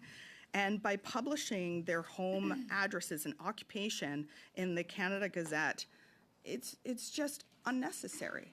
It's putting these people who have decided to do this important work in a position where they are unfairly placed in unsafe circumstances. And so, these are tangible items that we could see being put forward that can make a real difference in seeing true participation in our electoral systems. Now, I'm almost done here, Mr. Chair. I do want to bring forward a couple more in here just because I think that it is important that we are reminded of why we are here, that we are reminded of how important many of the components of this bill are, and that we are not continuing to sit here and listen to conservative misinformation and slogans for the rest of these meetings. So I feel that it is important. This is not my own opinion, to be clear. Again, these are the recommendations from the Office of the Chief Electoral Officer of Canada. And so for us to take a moment to remind ourselves of what those recommendations were and perhaps reflect on how those recommendations are seen directly in C65, maybe that'll allow us the opportunity to process and to realize that these are not recommendations that were just created out of thin air. These are recommendations that were brought forward by those who are experts in the field. Another area that was brought forward in this report, Mr. Chair, was around prohibiting certain false communications. Now, in here, it talks about recommendation 4.1.1. It says to protect against inaccurate information, and I hope the Conservatives are paying close attention to this one, to protect against inaccurate information that is intended to disrupt the conduct of an election or undermine its legitimacy, to amend the Act to prohibit a person or entity, including foreign persons and entities, from knowingly making false statements about the voting process, including about voting and counting processes, in order to disrupt the conduct of the election or to undermine the legitimacy of the election or its results. Now, as much as I would like to say that that's not something we need to put into an act, that's not something that we ever need to worry about, Well, by golly, we have evidence that that is not the case. Mr. Chair, we have seen firsthand what happens when Conservatives feel that they can spread misinformation. Now, I'm just looking. I know that there was a former member of Parliament, and I can't find the exact name or story behind it now, but this can be fact-checked, that there was a member of the Conservative Party who shared that he had seen ballots in the garbage can. I'm trying to remember the story, and I wish that this could be more of a conversation, because I think more conversations is what we need to be having around this table to move forward in the right direction. But this Conservative had falsely claimed that there were ballots that were, I can't remember the exact wording of it, but basically saying that that people's ballots were not being used appropriately, that he saw them in the garbage can. And then later on, when evidence came out that this was not true, he took it back. Well, I'd like to argue that a lot of the damage had already been done by the time that he decided that this was no longer a factual comment. And so, you know, this is an example of somebody who was trying to purposely manipulate voters to think something that is untrue in order to influence the outcome of an election. I also would like to point out what's so famously called the robocall scandal from 2011. Now, 2011 again, I was not the member of Parliament for Nanaimo Ladysmith at that time. In 2011, my goodness, I was working in the school system, making sure that children were accessing school food programs. But I won't go down that right now. Sorry, Ms. Barron, I've got a point of order from Mr. Duncan. Are we, unless Ms. Barron was in 2011 living in a long-term care home, I don't think that pertains to Clause 2. We're talking about adding long-term care homes as a polling location. She's talked about herself and now she's talked about her past employment in 2011. So I'll just check relevance. We are on Clause 2, and I think what she's talking about is not Clause 2. So I'm always happy to hear, but Clause 2 I think is what we're on. No disagreement from me, Mr. Duncan. I agree with your interpretation. Ms. Barron, in order to remain relevant here, you're going to have to bring this back to Clause 2. Thank you. Thank you so much, Mr. Chair, and thank you to my colleague. I appreciate that there's a lot of information that I want to bring forward, and my goodness, it's not hard to be able to bring it back to long-term care homes. The robocall scandal, of course this applies to long-term care homes. The robocall scandal phoned many humans across Canada, including those in long-term care homes, of course, with information. Let's see here. I have some points around this robocall scandal that was put forward. Robocalls and human calls originating from the Conservative Party's campaign office in Guelph. You know, we know that these were designed specifically to suppress the vote by misleading electors about the location of their polling stations. Now, in 2011, again, bringing it back, I don't know if the long-term care homes were being provided with polling stations at that time. I don't believe they were, but perhaps I can get some clarification with that. But this certainly, you know, when we have people that are residing in long-term care homes receiving phone calls that are providing them with the location of their polling station that isn't in fact the location of their polling station, I don't know about everybody around this table, but I would imagine that there would be consensus that this is a big problem.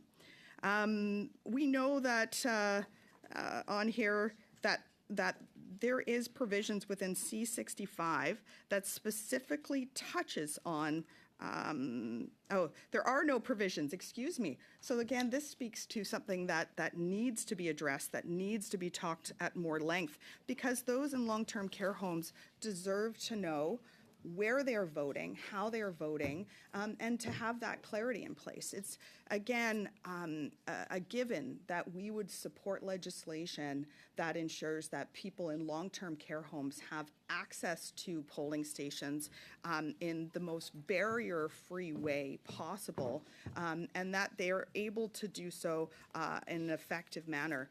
You know, Mr. Chair, we hear from seniors across the country who have contributed to our country for generations. who, the work that they did is the reason why we are able to enjoy so much of that we enjoy today. And to sit here and to have Conservatives purposely not wanting to see this legislation moving forward that would in fact help those seniors, help seniors who are in long-term care homes, making sure that people understand clearly how to vote, that barriers are reduced, that we see a strengthened democracy. It's just, I can't even bring to words the level of frustration to be in this position, to represent the good people of Nanaimo Ladysmith, and to sit at this table and know that we have legislation that can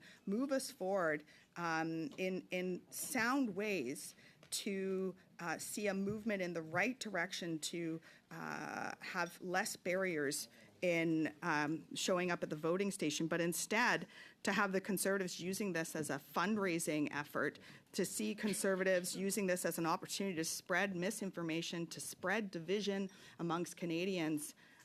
It's beyond me. When I first got elected, call me naive, I was optimistic that this would be an opportunity for us to be able to have these really important discussions, because this is what we are elected to do. And instead, I don't even know if this is parliamentary or not, but my soul gets sucked. Every day I have to come in here and listen to the Conservatives spreading misinformation and the hate that it is fueling in our communities because of the fact that fundraising is more important than the rights of Canadians to barrier-free pass their ballots at the polling stations. Now, the interesting thing is I'm talking about the impacts of the Conservatives' misinformation. They're heckling me. Why are they Barron, heckling me? I'm going to interrupt you just briefly. Colleagues, I do have resources, which I'm going to exercise for us to continue sitting until 2.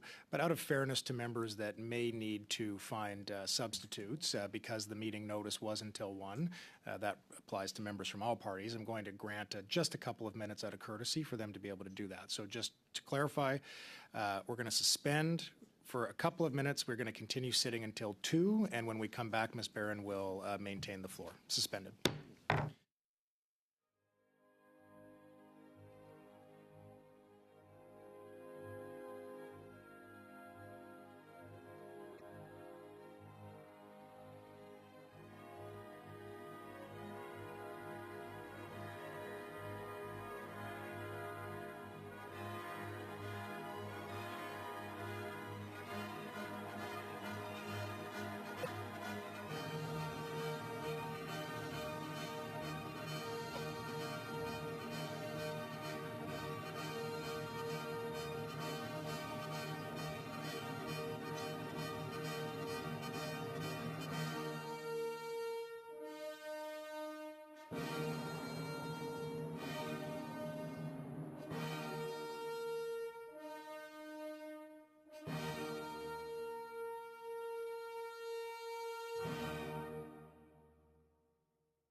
I trust that that gave everyone sufficient time to find a substitute if necessary in order for us to continue the affairs of clause by clause.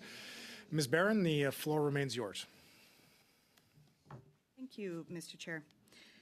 Well, Mr. Chair, my goal here today is to see us moving forward on the work required on this bill and to be able to make sure that Canadians have the facts when it comes to the work that's been put into this bill, the content of the bill. This is the reason why I was reading recommendations and justification behind much of the information that was in C-65 that was found directly in the report from the Office of the Chief Electoral Officer. I did bring forward a unanimous consent motion for us to all come together and to make the decision to do an immediate vote on the amendment that would resolve the issue of the MP pensions. And of course, did not get success on that with the Conservatives voting against. And so for that reason, I'm going to see if I can find a reasonable alternative solution that I hope that my Conservative colleagues will stand behind.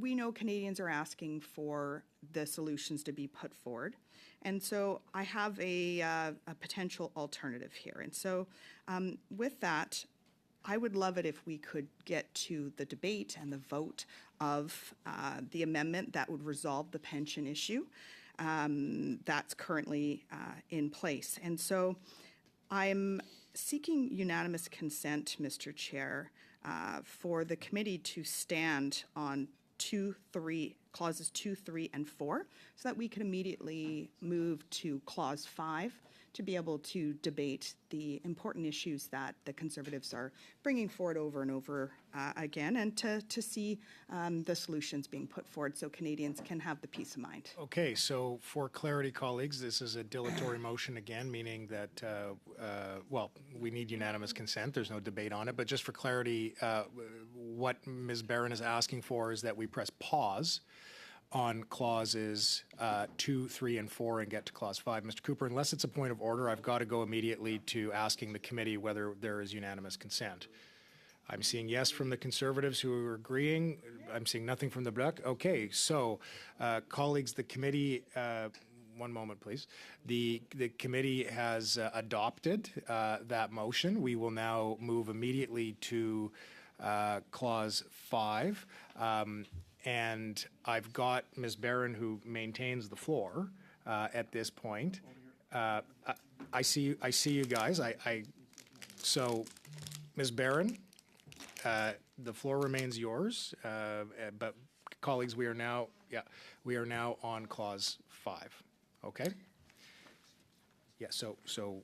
Thank you. Ms. Barron, go ahead. Thank you so much, Mr. Chair. I had no idea that reading from the Chief Electoral Report would have such an impact on the Conservatives.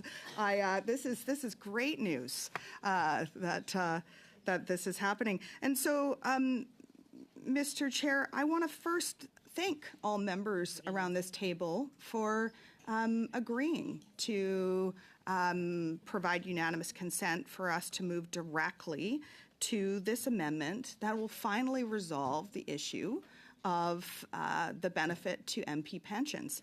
This is something that Canadians have made clear is an issue. This is something that everyone around the table has said that is an issue.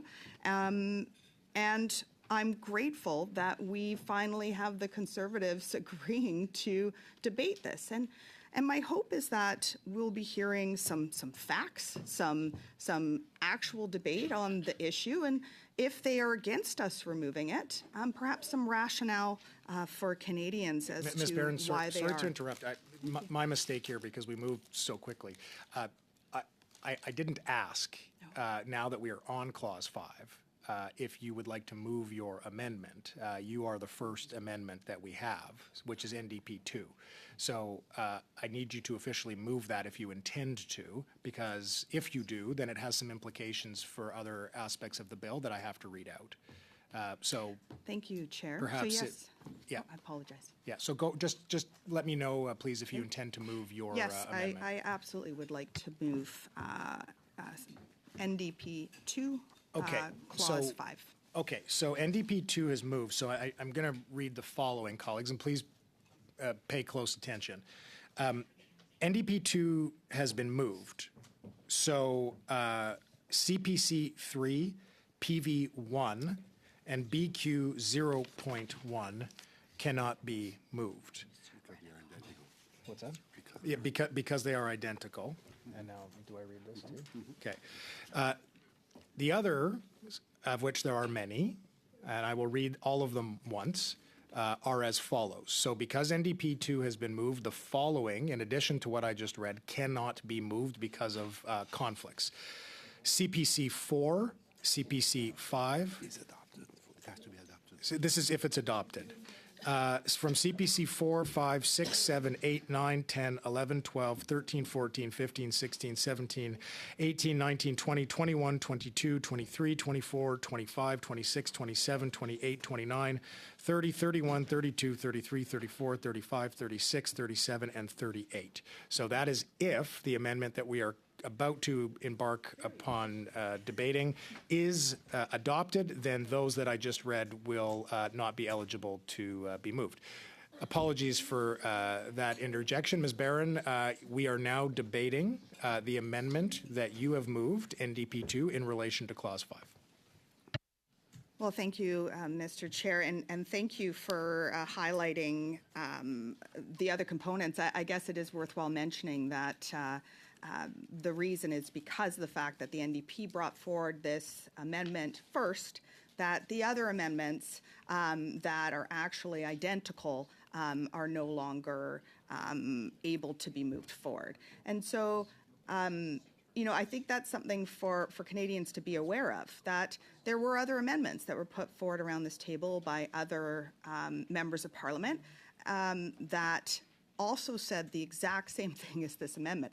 I don't know what else speaks to a consensus than what just occurred. We're seeing that there is agreement around the table that this is important and that that we need to be moving forward on this. I, Mr. Chair, could not think of anything that would be a better gift for Canadians today, so close to Christmas and in the holiday season, but for them to have the reassurance that this part of the bill that provides pensions to members of Parliament that would not otherwise receive them is removed.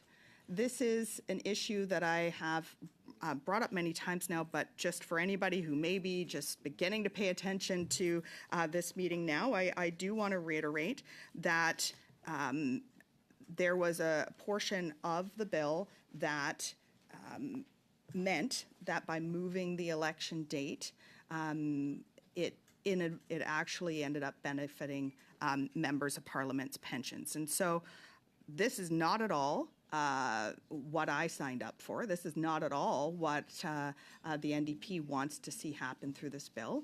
And so immediately I stood in the House of Commons to highlight this issue and to propose a solution. And unfortunately, the response of the Conservatives have not been to look at the solutions, but to try to burn down the entire bill. And so I'm happy today that we have support from everybody around this table to debate this important amendment to see that MP pensions are not what we are talking about. And my hope is that once we have this voted on and that we, you know, what would expect would be support around this table, that we are able to truly talk about the issues at hand and to be able to move forward with a bill where Canadians' best interests are put at the forefront and not Conservative slogans and fundraising efforts. And so, again, the reason why I bring forward this amendment is to see the portion that benefits MP pensions removed so that we can talk about the important content in this bill. I will make clear again, if we're going to talk about MP pensions, we need to do so in a transparent way, not tucked into a bill that is not at all about MP pensions. And so I hope that this is a resolution that my colleagues will agree is a reasonable solution, and that the votes are come soon so that Canadians can have the reassurance that they need and deserve, that we are here today to talk about strengthening our electoral systems. And so with that, Mr. Chair, I look forward to hearing my colleagues and what their stance is on this particular amendment. Okay, thank you, Ms. Barron. Mr. Cooper, the floor is yours. Thank you very much, Mr. Chair. I will be Point of moving order, in- Chair. We're, just to get on the record, we're supportive of this amendment, so looking forward to getting to a vote. Okay, not a point of order. Thanks, Mr. Turnbull. Mr. Cooper? Thank you, Mr. Chair. I will be moving the following sub-amendment. That motion NDP 2, proposing to amend Clause 5 of Bill C-65, be amended by adding the following after TION. However, the first general election after this section comes into force is to be held on Monday, February 24, 2025.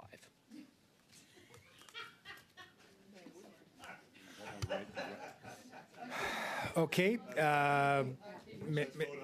just colleagues. I got like voices behind me, in front of me, to my side. One moment, please.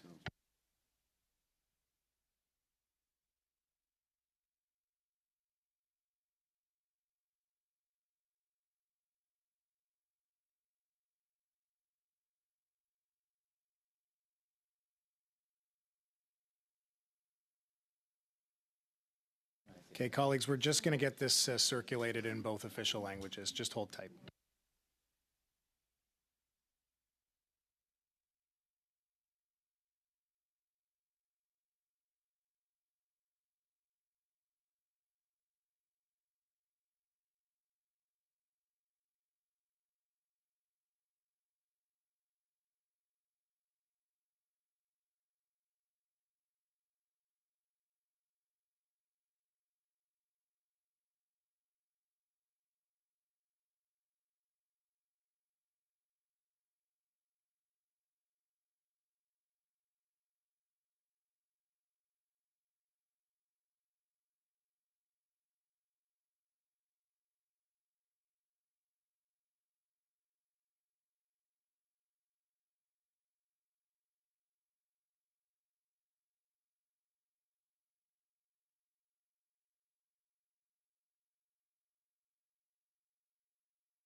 I'm going to ask that the chatter diminish, please.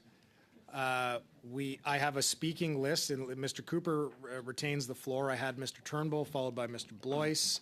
I now see Mr. Couric is here. Well, it's a different amendment that we're on now, Mr. Redekop. So if you want to be added to the list, I'm happy to do that. Okay. So, colleagues, just a reminder of where we're at. We have a sub-amendment, which we are now about to begin debate on. Mr. Cooper has the floor, followed by Mr. Turnbull, followed by Mr. Blois, followed by Mr. Couric, followed by Mr. Redekop, and I think Mr. Calkins took his hand off his plate to indicate that he too wanted to speak. So we are good to go. Mr. Cooper, the floor is yours. Mr. Chair, the leader of the NDP, Jagmeet Singh, will do anything to secure his pension and the pension of soon-to-be defeated NDP MPs. The leader of the NDP got caught going behind closed doors to concoct a scheme to push the date of the next federal election back by 1 week. 1 week so that he and his soon-to-be defeated NDP MPs would secure their pensions. Now, they represented, at least the Minister of Democratic Institutions represented, that the reason for pushing the date of the next election back was twofold. One, to avoid conflict with Diwali, and secondly, to avoid conflict with the Alberta municipal election. Okay, except for the fact that that the date of the election could easily have been moved forward rather than back. But according to the representative from the PCO, moving the date back ahead rather by 1 week would conflict with Thanksgiving, and moving it a week ahead from that might conflict with summer and the Labor Day weekend, even though these Liberals had no problem calling an election in 2021 in the middle of August, but conflicted with the Labor Day weekend.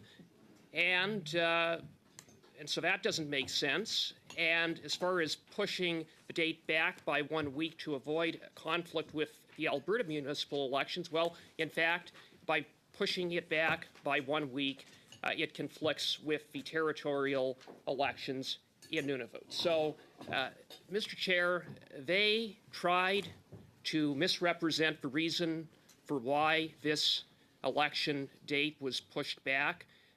Ms. Barron, in her submissions earlier today, said that this was just inadvertent that NDP and Liberal MPs who soon face defeat would qualify for their pensions when they wouldn't qualify if the election was held on the current fixed date. So, Mr. Chair, I would submit it isn't inadvertent. It was very clear, it was very calculated, and it was designed to secure their pensions, and they got caught.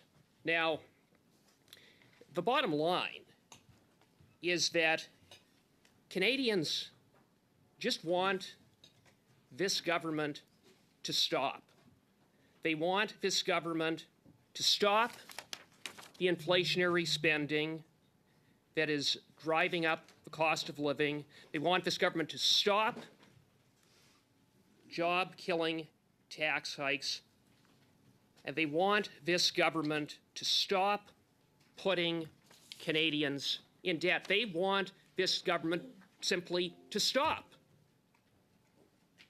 Canadians are tired of the disastrous record of this costly and corrupt NDP government.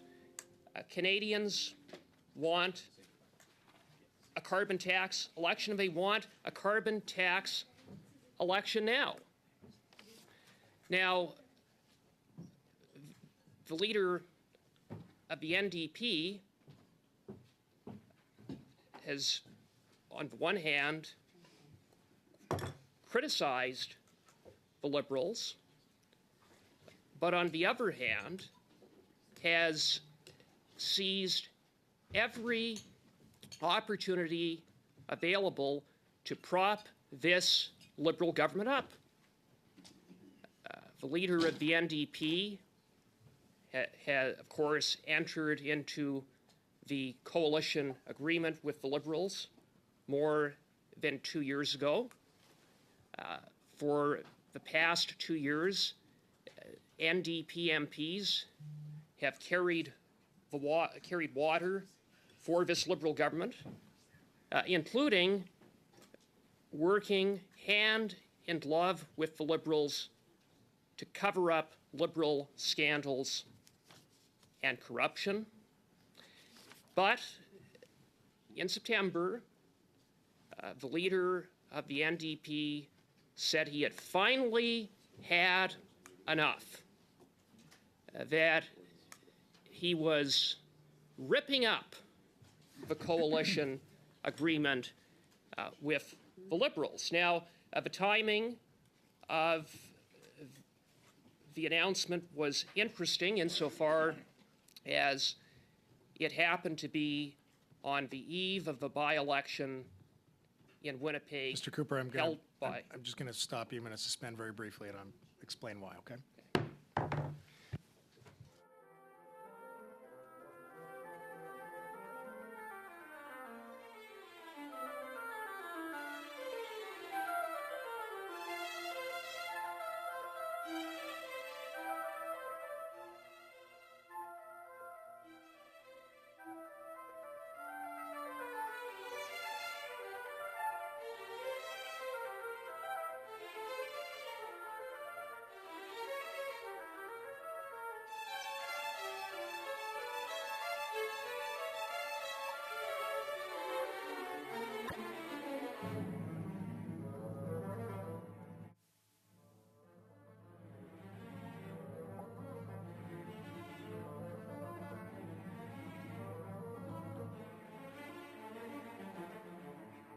The meeting back to order, and I will, as the chair, use my prerogative to continue where I had left off before the meeting had been suspended. And the leader of the NDP said he was ripping up the agreement on the eve of the by-election in Winnipeg. Well, it turns out that he didn't mean it. It was nothing more than a stunt to scam voters on the eve of a by-election, because no sooner did the leader of the NDP rip up the coalition agreement did he proceed to tape the agreement back together. Within a week of ripping up the agreement, the leader of the NDP was back propping up the Liberals. They have done so repeatedly. Now, the leader of the NDP still said he doesn't have confidence in the Liberal government, even though he repeatedly propped the Liberals up. Indeed, in two Conservative non-confidence motions. Point of order. Point of order, Ms. Barron. Thank you. I have to admit, part of me is just curious how this is going to work. If I'm calling a point of order and you're in the chair. Well, I see that the chair is about to return, so I will. I took the fun out of it. Okay. I will. Okay. Thank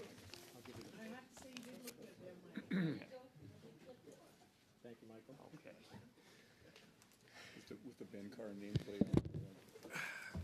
Colleagues, I apologize without getting into too much detail. I inherited some of my mother's DNA that I could have done without, but it requires me sometimes to step out of the chair. Colleagues, I realize there was a point of order. Ms. Barron, I'll speak to that, at which point I'll go to Mr. Cooper. Might be difficult for me to rule on that point of order as I wasn't here. So unless you feel it's incredibly pertinent, perhaps we can go back to Mr. Cooper. And if you hear something that concerns you, you certainly could raise it again, at which point I'd have the ability to be a little bit more in the loop. That sounds fair. Thank you. Thank you. Mr. Cooper, the floor is yours. Thank you, Mr. Chair. The NDP leader was given an opportunity yesterday to demonstrate that he stood by his principles, because, as I noted, he ripped up the agreement but then voted to back the government up repeatedly. He said that the Liberals were too weak, too selfish, and too beholden to corporate interests to fight for people. He said that the Liberal government will always cave to corporate greed and always step in to make sure the unions have no power.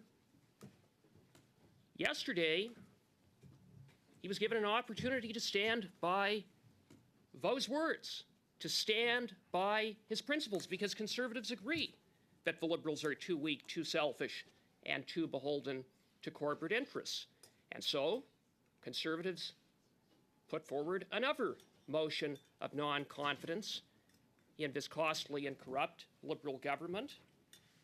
And the best part of the motion of non-confidence is it contained entirely, in terms of the text of the motion, those very words, the words of the leader of the NDP. Incredibly, the leader of the NDP, along with NDP MPs, voted against the non-confidence motion. And in so doing, the leader of the NDP demonstrated that his words mean absolutely nothing. He sold out yet again to Justin Trudeau, and in so doing, he sold out workers, he sold out Canadians, and he sold out his purported principles, principles that evidently mean nothing, because when he had an opportunity to stand by them, he ran to the rescue of Justin Trudeau yet again. And why would he do that? Well, very simply because he wants his $2.3 million pension, and so now he has come up with new terms to the NDP coalition agreement, whereby the leader of the NDP gets his pension, Justin Trudeau gets his power, and Canadians get the bill. Now, if I am in any way wrong about that, then there's a very good way to clear it all up. The NDP have an opportunity to clear it all up right here, right now. Because if it's not about Jagmeet Singh's $2.3 million pension, if it's all one big misunderstanding. Mr. Cooper, I've got a point of order. Ms. Barron on a point of order. Yes, thank you, Mr. Chair. I'm sorry, I just wanted to provide perhaps a point of clarification. I think that the member is confused by his own leader's pension and might have gotten them switched up. So just want to make sure that appreciate your insight, but that's verging into debate. Okay, thank you, Ms. Barron. Mr. Cooper? If it's all one big misunderstanding, if Jagmeet Singh isn't continually selling out and propping up Justin Trudeau to secure his $2.3 million pension, then I would hope the NDP would support this common sense sub-amendment so that the election will be held on. Well, now the member's running interference. I'm sorry, Mr. Cooper. I do have to hear the point of order before I can rule on it. Yes, Ms. Barron? Thank you, Mr. Chair. I'm very open to hearing the numbers and the facts behind where that came from, and so I'm just curious where that number came from and so, what Ms. Barron, information. this yet again is veering into debate and doesn't serve as a point of order that I can speak to legitimately. Mr. Cooper, the floor is yours. If it's all one big misunderstanding, if Jagmeet Singh isn't selling out Canadians to secure his pension, then I would hope the NDP would support this common sense conservative sub-amendment that would set the date of the next election, a fixed election date of February 24, 2025. The best part about that date is it's the day before Jagmeet Singh qualifies for his pension, and realistically looking at the calendar, it is about as early as realistically a fixed election date can be incorporated into a piece of legislation. So I would hope the NDP will prove me wrong and prove me wrong that it's not about renegotiated terms to a coalition deal where Jagmeet Singh gets his pension, Justin Trudeau gets his power, and Canadians pay the bill, and instead support this common sense amendment. We'll see what the NDP does in a few moments. Okay, thank you, Mr. Cooper. Mr. Turnbull, the floor is yours, sir.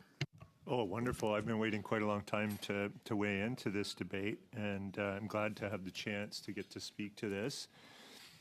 What we've witnessed today is the Conservatives' first block, a unanimous consent motion, which was put forward by MP Barron, who I really appreciated her intervention earlier to say, let's actually move to a vote on NDP 2, which removes the change that the Conservatives have, made a lot of interventions about and have made their views known about since day one. What's interesting to me is that the Conservatives blocked that unanimous consent motion. They were the ones that wouldn't allow us to get to a vote on NDP 2, of which our members and I think all members of this committee have supported, which is to move that fixed election date back to where it was previously. And I think that that's a good amendment. So what's interesting is that we see that the Conservatives aren't really interested in fixing the problems that they bring up. They're more interested in pushing a partisan slant and assuming motivations behind. I think quite rightfully, there were conversations about the objectives of the piece of legislation, C-65, which has multiple policy objectives, which are quite legitimate. The Conservatives have used a very one feature of this particular bill, blown it up, used it to fuel misinformation campaigns, to fundraise off of, to invent more stale slogans and push them out there. And that has been their sort of play for many months now. And so they don't actually want to resolve the issues that they're bringing up. They just seem to want to continue that false narrative. And that, to me, is deeply concerning. I think Canadians should know about that. Canadians should know that they're not willing to actually address the issues they're bringing up. It's disingenuous. It's actually hypocritical because they don't actually want to deal with those particular amendments. We also know that the Conservative Party, when looking at that change, would have been the party that actually gets the most benefit. And we know that that's been said on the record multiple times, but there's 32 Conservative members whose pensions would have been impacted positively by that change. So it's no wonder that they don't want to change that. Now they put forward a sub-amendment to move the fixed election date way before, despite the fact that they've been saying forever that they want an election right now. They've been wailing and screaming for many, many months that they want an election immediately. And so they're saying, well, now we want it fixed in a piece of legislation on the date of February 24th. I would like to just ask a point of clarification from the legislative clerks. I'm not ceding the floor, by the way, so don't get excited over there. But I want to ask for a clarification from the legislative clerk whether that's an actual legitimate change to be able to fix the election date in February 2025. So, Mr. Turnbull, that would not be a question for the clerk, but it would be a technical question for our colleagues from Elections Canada or the Privy Council office. So perhaps if I can, on your behalf, just redirect that question to them. Yeah, I mean, I wondered if there was a statutory limitation that would prevent an amendment or a sub-amendment, in this case, like that, from actually being moved in committee, whether there's any actual... Okay. I see. Give me a moment to consult with the clerks, please.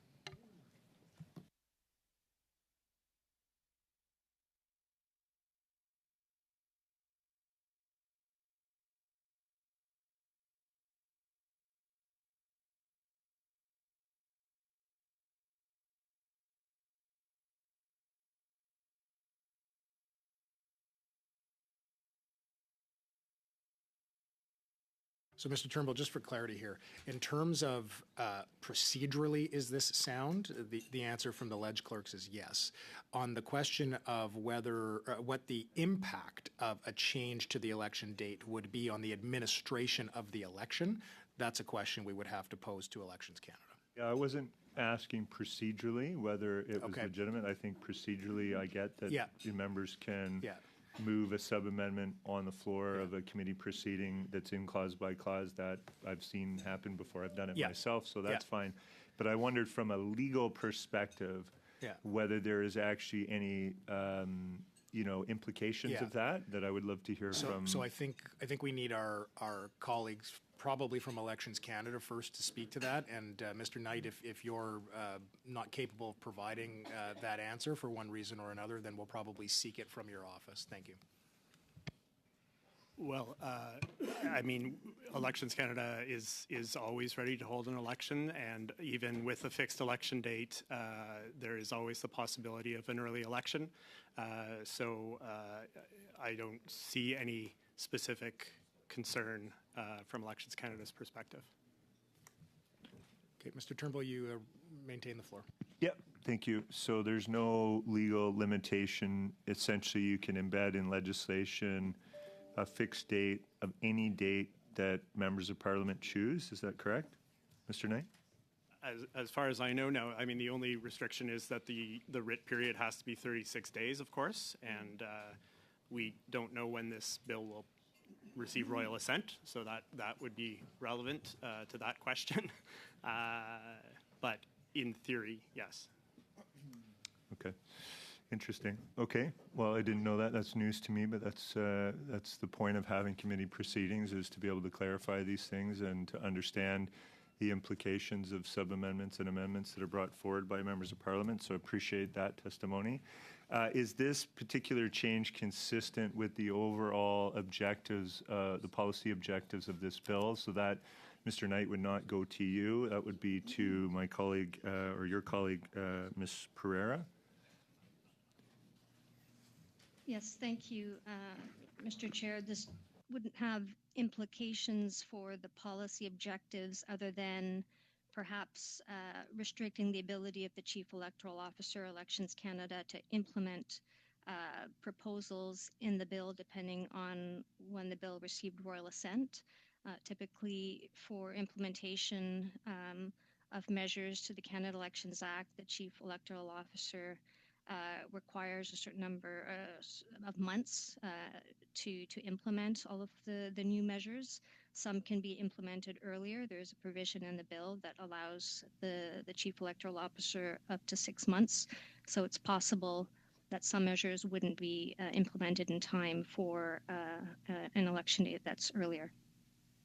So just based on what you just said, are there specific things that you could point to that would not be implementable given Mr. Cooper's sub-amendment here? Because that would be deeply concerning and would undermine the other aspects of this piece of legislation, I would think. I mean, which is to increase voter participation, to limit disenfranchisement, to ensure that that the maximum number of electors in many segments of the population can participate fully, and also prevent against foreign interference. Those are some of the other policy objectives that are incorporated into C65, as I understand it. So are there specific examples that you can point to of things that would not be implementable within the time frame that Mr. Cooper's sub-amendment would handcuff us to? Thank you for the question. It is more of a question for Elections Canada because it relates to operationalizing the policy objectives in the bill. I'm not sure if my colleague, Mr. Knight, might be able to speak to what measures might be more challenging to implement in a short amount of time. Yes. So there is a provision in the Canada Elections Act, Section 554, which provides that no amendment to the law applies in any election that happens within 6 months of royal assent, unless the Chief Electoral Officer has stated he is prepared otherwise. There is a clause in the bill, 119, that provides that notwithstanding or despite that section, there are various provisions that would come into force immediately upon royal assent and all the provisions, would come into force on royal assent, but they would not apply in an election. There are some that would apply during an election. Those relate to regulated fundraisers and I believe the privacy provisions. But so in terms of the other substantive amendments that would apply in an election, those would only apply in an election if the chief electoral officer could say before that election that he was ready and had undertaken the activities. If the election happens within 6 months of royal assent, which obviously if there were to be royal assent and then a February 24th election, that would be the scenario we would be operating in. So sorry for the lengthy answer, but I hope that was clear enough. So, I mean, I understand that Elections Canada wants to be prepared at any time, especially during a minority parliament, which they should be. But you're saying that, so help me understand, Mr. Knight, your response in the simplest terms, without getting into all the legalese. Would there be? So I understand what you're saying, but what's the message that we should give to Canadians? Elections Canada would be able to have an election on February 24th. With all the provisions that are in this bill and implementing the campus vote and all the long-term care facilities and all the aspects of this bill would be implementable between now and February 24th? Yeah, I find that hard to believe.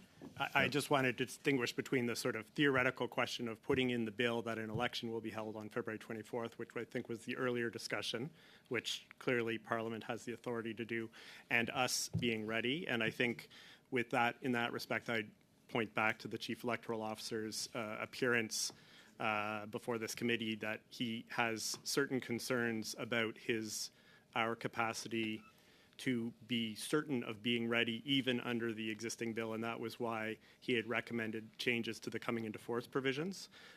So I think it is fair to say that much of what is in the bill would be difficult to implement on that timeline, because we would, of course, want to ensure that it we had made the necessary preparations. But those are two slightly different questions. Got it. So essentially, more runway to me is needed, is what I've heard, given the implications of what is included in C-65. Although, I mean, at the rate of the Conservatives' question on a Clause 2 on long-term care facilities and the 2.5 hours that they spent filibustering on that clause that has no amendments, that they quickly abandoned to move to this particular clause when they realized they had an opportunity to move a silly sub-amendment that makes no sense. They abandoned it. So ultimately, are they really that concerned about any aspect of C-65, or is this just another opportunity for political games and partisanship? It certainly seems like it's just about that to me. Although I've only been here for 5 years and been on PROC for quite a number of them. I think most of the time I've been here, I've been on PROC. So I've seen a lot of this from the Conservatives over the years. So it's not really that big of a surprise, to be honest. But it's interesting that dealing with the very issue that we had discussed, which was to move to NDP 2 as an amendment, would have corrected the problem that the Conservatives had cited over and over and over again, and yet they would not give unanimous consent for that. But they did eventually give unanimous consent to move to Clause 5, only to move a sub-amendment, which would create a whole number of other issues, mostly around inclusion and voter participation, which is clearly something that they have a track record of not demonstrating that they care about. So what's interesting to me is that we sit here now and we're going to debate a sub-amendment that causes a whole other set of number of issues for Elections Canada to be able to accomplish the things in the bill. What's interesting also to me is that we've had so much debate on a clause with no amendments that if you sort of looked at how long the Conservatives would draw out C-65, we might not even get it passed through Parliament and for it to receive royal assent by the date that they're now suggesting. The other thing that occurs to me is that I thought that there was an entrenched rule in our parliamentary system and tradition that there was a 4-year term for any the maximum term for any elected government of the day. Now, isn't that a tradition that goes back quite a long ways? And Mr. Knight, maybe I could pose a question to you on that, which is just to help me understand, if you could, I don't mean to, I mean, I put you on the spot, but that's what you're here for, so I kind of shouldn't apologize for asking you a question, but. No, and if I, hopefully I won't go into too much legalese. I live for that, of course. The Constitution provides for a 5-year period within which an election has to happen, and the fixed election date legislation has always had essentially a 4-year period. But I guess that's what I would add to that. So essentially, the Conservatives are suggesting to shorten the fixed election date of any government in the future to be much shorter than 4 years. If we were to calculate, so even in a minority parliament, no government would be able to be in power for up to 4 years, which has been the tradition. Is that really the implication of this sub-amendment, Mr. Knight? I mean, without commenting on the Conservatives putting it forward, I know that you wouldn't comment on their motivations for that. I can comment on that politically, but I wouldn't ask you to do that. But just in terms of what's implied here, would this bind us to changing essentially a tradition of the House of Commons? Like, I sat here just for context and listened for 2 years to the Conservatives tell me that we couldn't operate virtually in the middle of a pandemic because they cared more about parliamentary tradition than they did about getting things done during a pandemic. And they lectured me on that for 2 bloody years, for 2 years, and fought us tooth and nail every step of the way for making a change to the standing orders that would allow us to actually get work done for Canadians during a pandemic. So I find it hard to believe that they would be so willing to abandon a tradition and a set of rules in Parliament that's been around for quite some time, around having a 4-year term. So, Mr. Knight, can you just clarify that that's the implication here, that would be shortening that 4-year term? My understanding of the sub-amendment is that for the next general election, it would be held on February 24th, 2025, and then would revert back to being held on the third Monday of October in the 4th calendar year following the last general election. So the fixed election date for the following general election, assuming this sub-amendment was put forward and the election happened, would be in October of 2029. So you're saying it would revert back to being 4 years? That's right. So it would just be an arbitrary change to the traditions of having 4 years? That's my understanding of the amendment, yeah.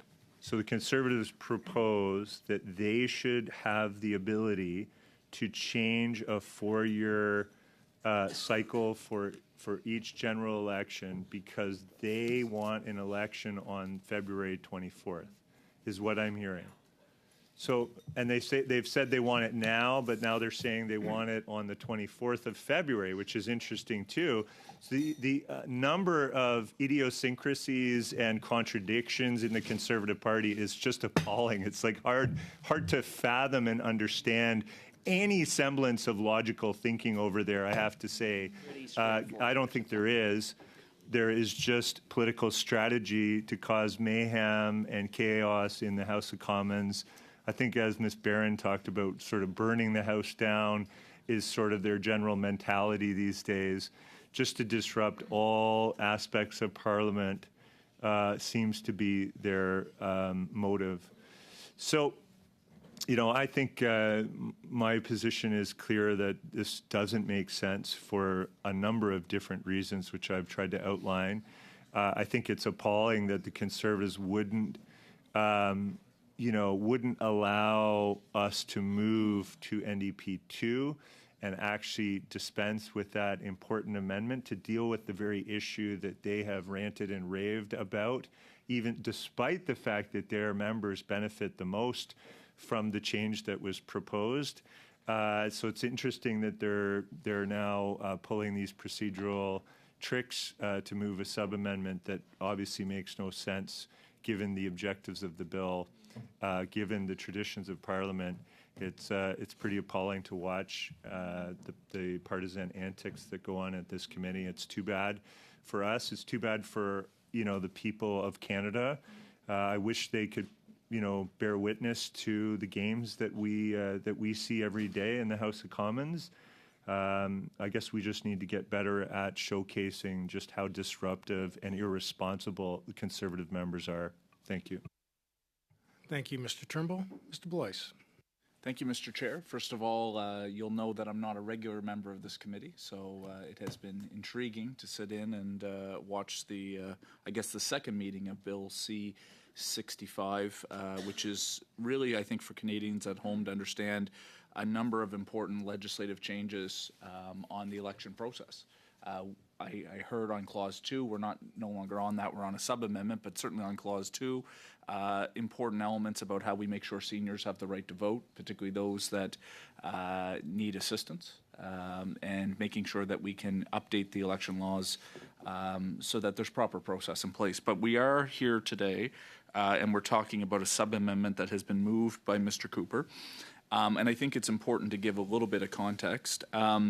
The C-65 proposes to move the fixed election date from October 20th, 2025 to October 27th, 2025. And the rationale being that there's already an existing municipal election happening in Alberta at that time, along with Diwali. Ms. Barron has correctly identified that I think, although good intentioned to try to avoid those situations, it brings into a situation that those MPs that were elected in 2019 could, by virtue of having that change, necessarily qualify for a pension. And she's gone through that at great length and is proposing to bring that back to October 20th, which I fully support. I think it's extremely important. But I do want to highlight, and I want to express the concern that I have about the way that we're politicizing the reason why members of Parliament serve. And I just listened to Mr. Cooper go on quite a treatise about why this sub-amendment was important, why it should be moved to, I think it was February 24th, 2025. Is that correct, Mr. Cooper? Yes. And he went on to say it's because Mr. Singh wants to qualify for a pension, calling into question, I think in some ways, the integrity of why that member of Parliament serves and the decision that he makes. Which I think is unfortunate because it starts to call into question why any of us come to this place to serve. I actually asked ChatGDP what the value of Michael Cooper's pension would be as a member of Parliament, what the liabilities would be, and ChatGDP is pretty good. It gets lots of good information. I would just like to read it for the benefit of this committee. The specific value of Michael Cooper's potential pension as a member of Parliament, I'll note that he does have one because he's been serving since 2015 when he qualifies, is not publicly disclosed on an individual basis. However, Canadian MPs who qualify for a pension through the Members of Parliament Retiring Allowances Act after serving at least 6 years can receive a defined benefit based on their years of service and contribution. So Mr. Cooper went through a lot of extent to talk about the benefits that Mr. Singh would qualify for if the election happens after February 25th, 2025. Yet what he missed out in that part of his testimony is that he actually has a larger pension obligation than Mr. Singh by far, certainly in his years of service. I don't know, is there an ability to permit me to ask a question to Mr. Cooper, Mr. Chair, and still retain the floor? What is the procedural rules on that? Well, I mean, if Mr. Cooper accepted the opportunity to answer the question, he could. It's a little bit unconventional. But if Mr. Cooper would like to entertain that, I'm willing to see where it goes for a little bit. To be clear, that's not Mr. Blois ceding the floor to Mr. Cooper. That's Mr. Cooper now assuming the role of effectively a witness. So to be clear, Mr. Cooper, this would not give you the floor. It would simply allow you the opportunity to engage in an exchange. This is extremely unconventional, colleagues, but I'm not.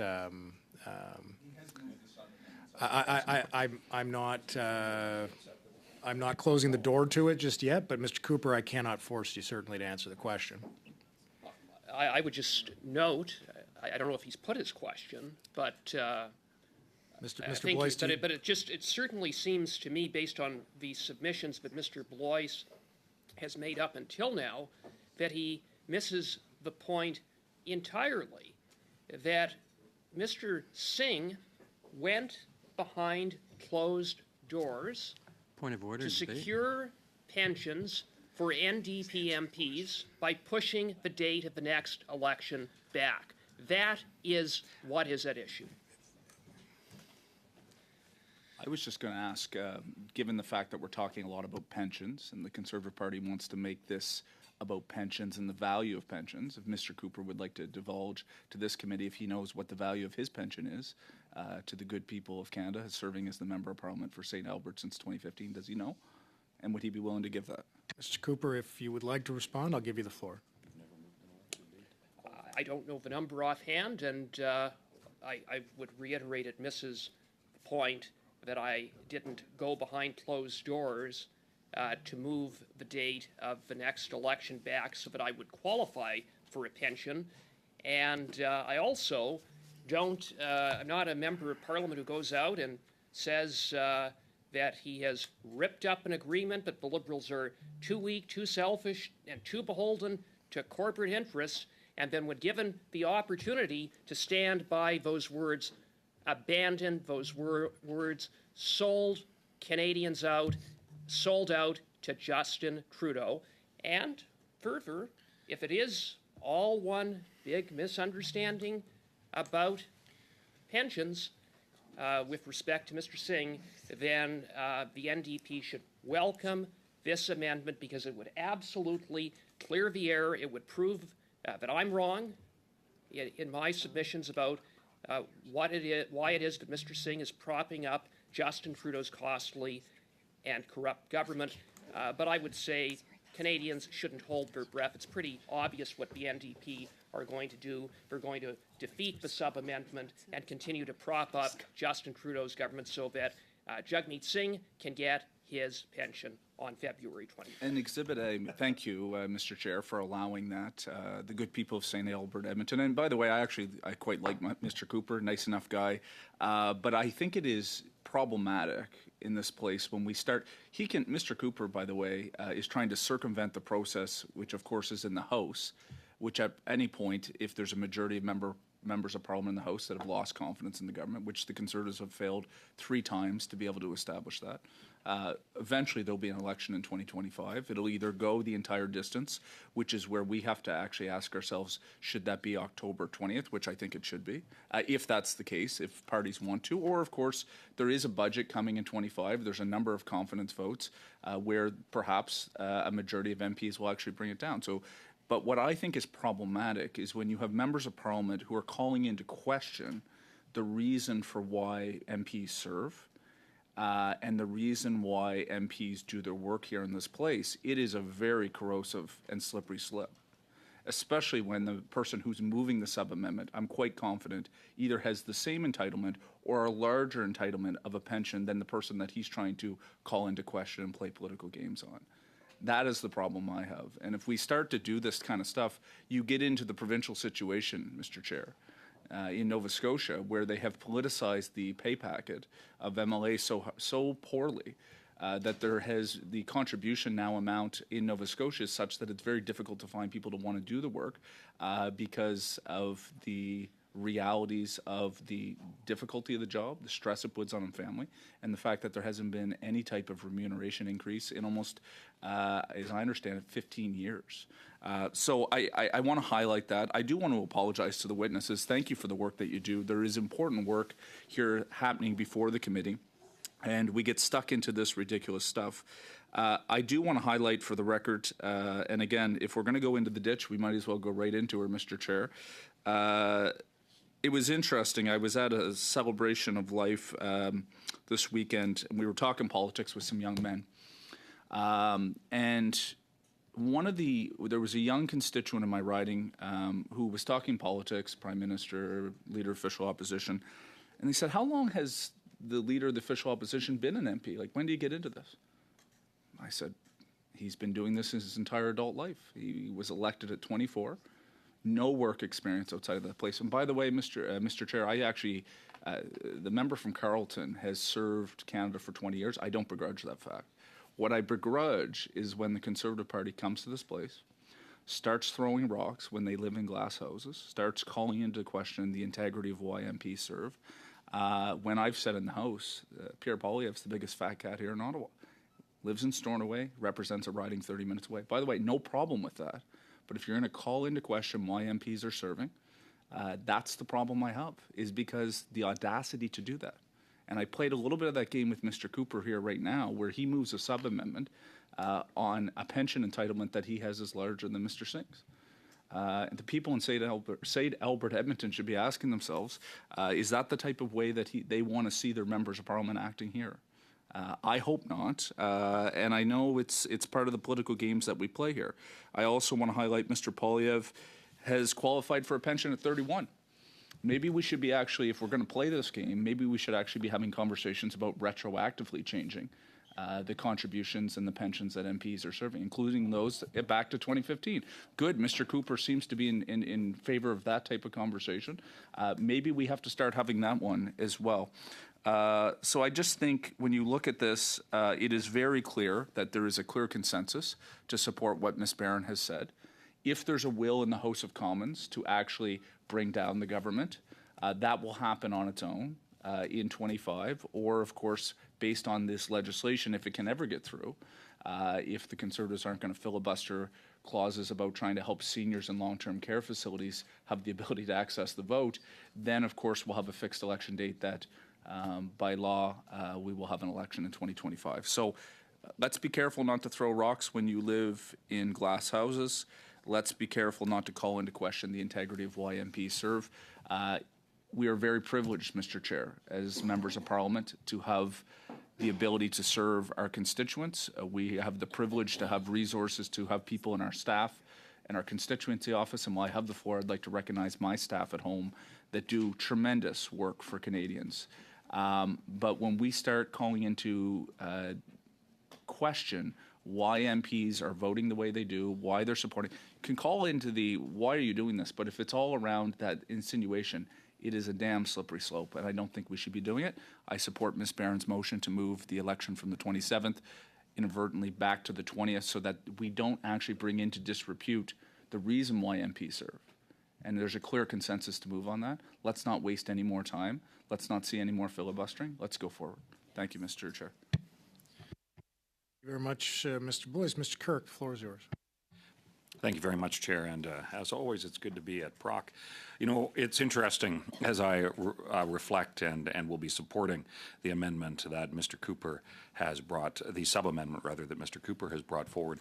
Because when I first, as those who are watching might not know, when a bill is tabled in the House of Commons, paper copies are brought to MPs.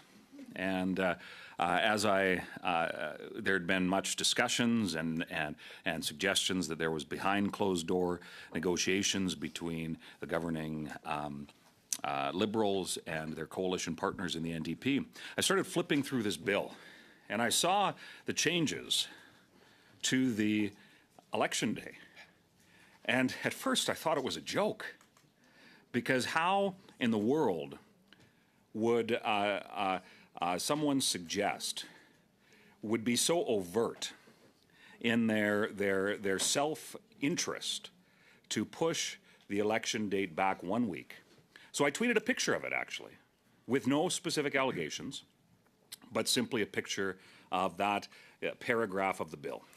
And over the course of the next number of hours, hundreds of thousands of Canadians saw it, and while I didn't ascribe any motive, I certainly thought and would suggest today that there seems to be clear motive. But there was certainly Canadians saw through the facade of what that amendment meant. And here is the reality.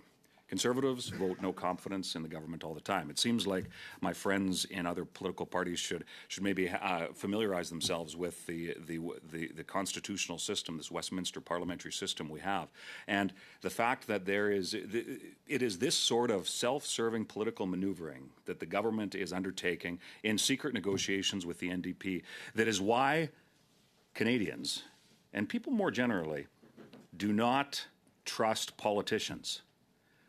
So let's move. This is an opportunity for members of this committee to make a statement, to say that it's not about pensions, but it's about accountability. Let's move the fixed election day, and as we heard very clearly today, that it can be adjusted. That's why we have an independent elections regulator and authority in this country. That's a proud part of our democratic tradition. Let's move it to the day before Mr. Singh qualifies for his pension and see where the loyalties of Mr. Singh is, whether he's in it for his pension or whether he's in it for Canadians. So Mr. Chair, I cede the floor with this final word saying, let's get to a vote. Let's see where MPs are at. Thank you, Mr. Carrick. Mr. Redekop, the floor is yours. Thank you, Mr. Chair. Just very quickly, I wanted to add just a couple things. I'm new to this committee, and I've just been observing here for the last little while. And what I find interesting is that the coalition is very strong between the Liberals and the NDP. It's very clear from what I've observed here, the support that's going back and forth. And I also wanted to just point out that, you know, the NDP apparently, I think the situation here is that they got caught in this, you know, trying to say that they wanted to roll this back to the original date as if to say, oops, this was a mistake. I mean, I'm looking at a picture here that has, when Dominic LeBlanc was announcing this, and I believe it was Daniel Blakey from the NDP who's there. The NDP actually wrote this legislation with the Liberals. And so this was not a mistake. This was a case where someone got caught, and it was the NDP that got caught. And now, you know, for them to all of a sudden fess up and say, oops, you know, it was just an honest mistake is quite preposterous. So I just wanted to make that very clear. I don't buy that. I don't think Canadians buy that. Canadians want an election.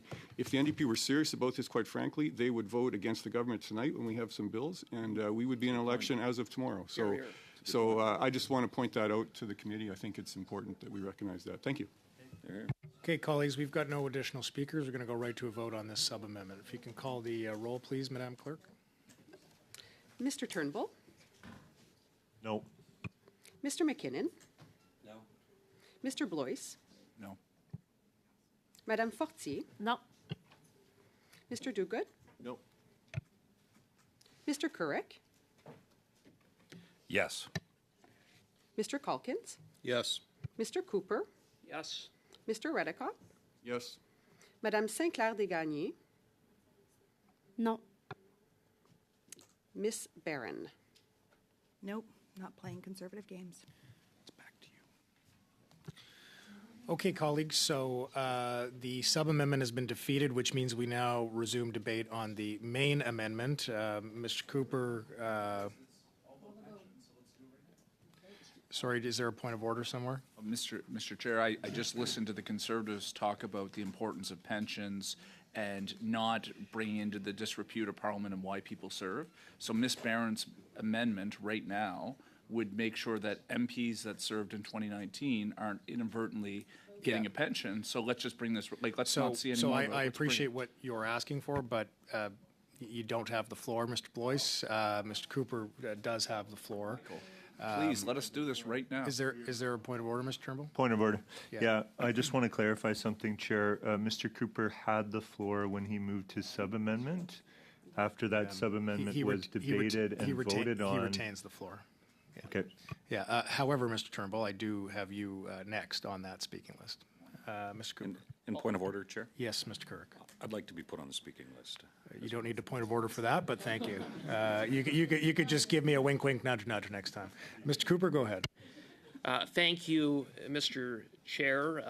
I'm going to be moving a sub-amendment that motion NDP 2 proposing to amend Clause 5 of Bill C-65 be amended by adding the following after TION. However, the first general election after this section comes into force Mr. Cooper, Mr. Cooper, I'm going to interrupt you briefly because the clerk doesn't have this. So I'm going to ask your team that as you're reading this into the record, If you can please have this translated into both official languages and sent to the clerk for distribution. This is a point that members on this side were upset with me about earlier, so I just want to make sure that we're consistent. Mr. Cooper, continue. We will be sure to get that to the clerk as soon as possible. So let me just read that again. That motion NDP 2 proposing to amend Clause 5 of Bill C-65 be amended by adding following after TION. However, the first general election after this section comes into force is to be held on the later of A, Monday, February 24, 2025, and B, subject to subsection 3, the Monday following the 50th day after the day on which this section comes into force. 3, for the purpose of paragraph 2B, if the Monday referred to in that paragraph is a holiday, polling day shall be held on the Tuesday after that Monday at any time specified under this Act. Before or after polling day is to be calculated as if polling day were the Monday. Point of order. I've got a point of order from Mr. McKinnon. It seems to me that this sub-amendment basically replicates the amendment, the sub-amendment we just defeated. And I would suggest on that basis it's out of order. Yeah, I'm just in the process of discussing that because I don't have a physical copy. I was trying to keep one ear open to Mr. Cooper and another ear open to discussion with my legislative clerks. So nonetheless, I'm going to suspend temporarily because A, it needs to be distributed, and B, I need a judgment call on this. I'm keeping an eye on the clock as well. So just suspending very, very briefly, colleagues. Don't go anywhere.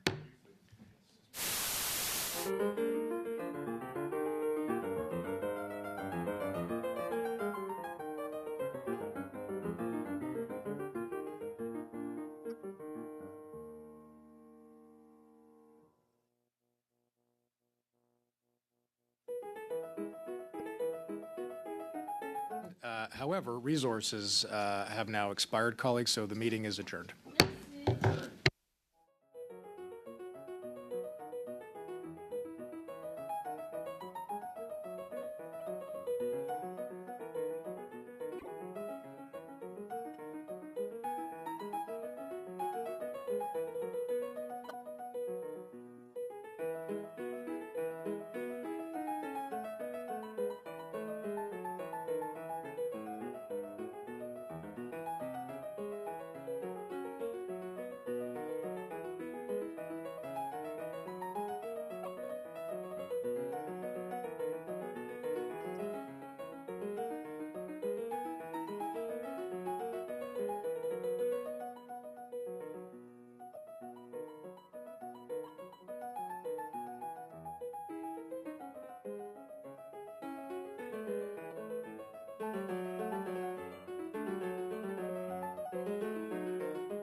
Thank you.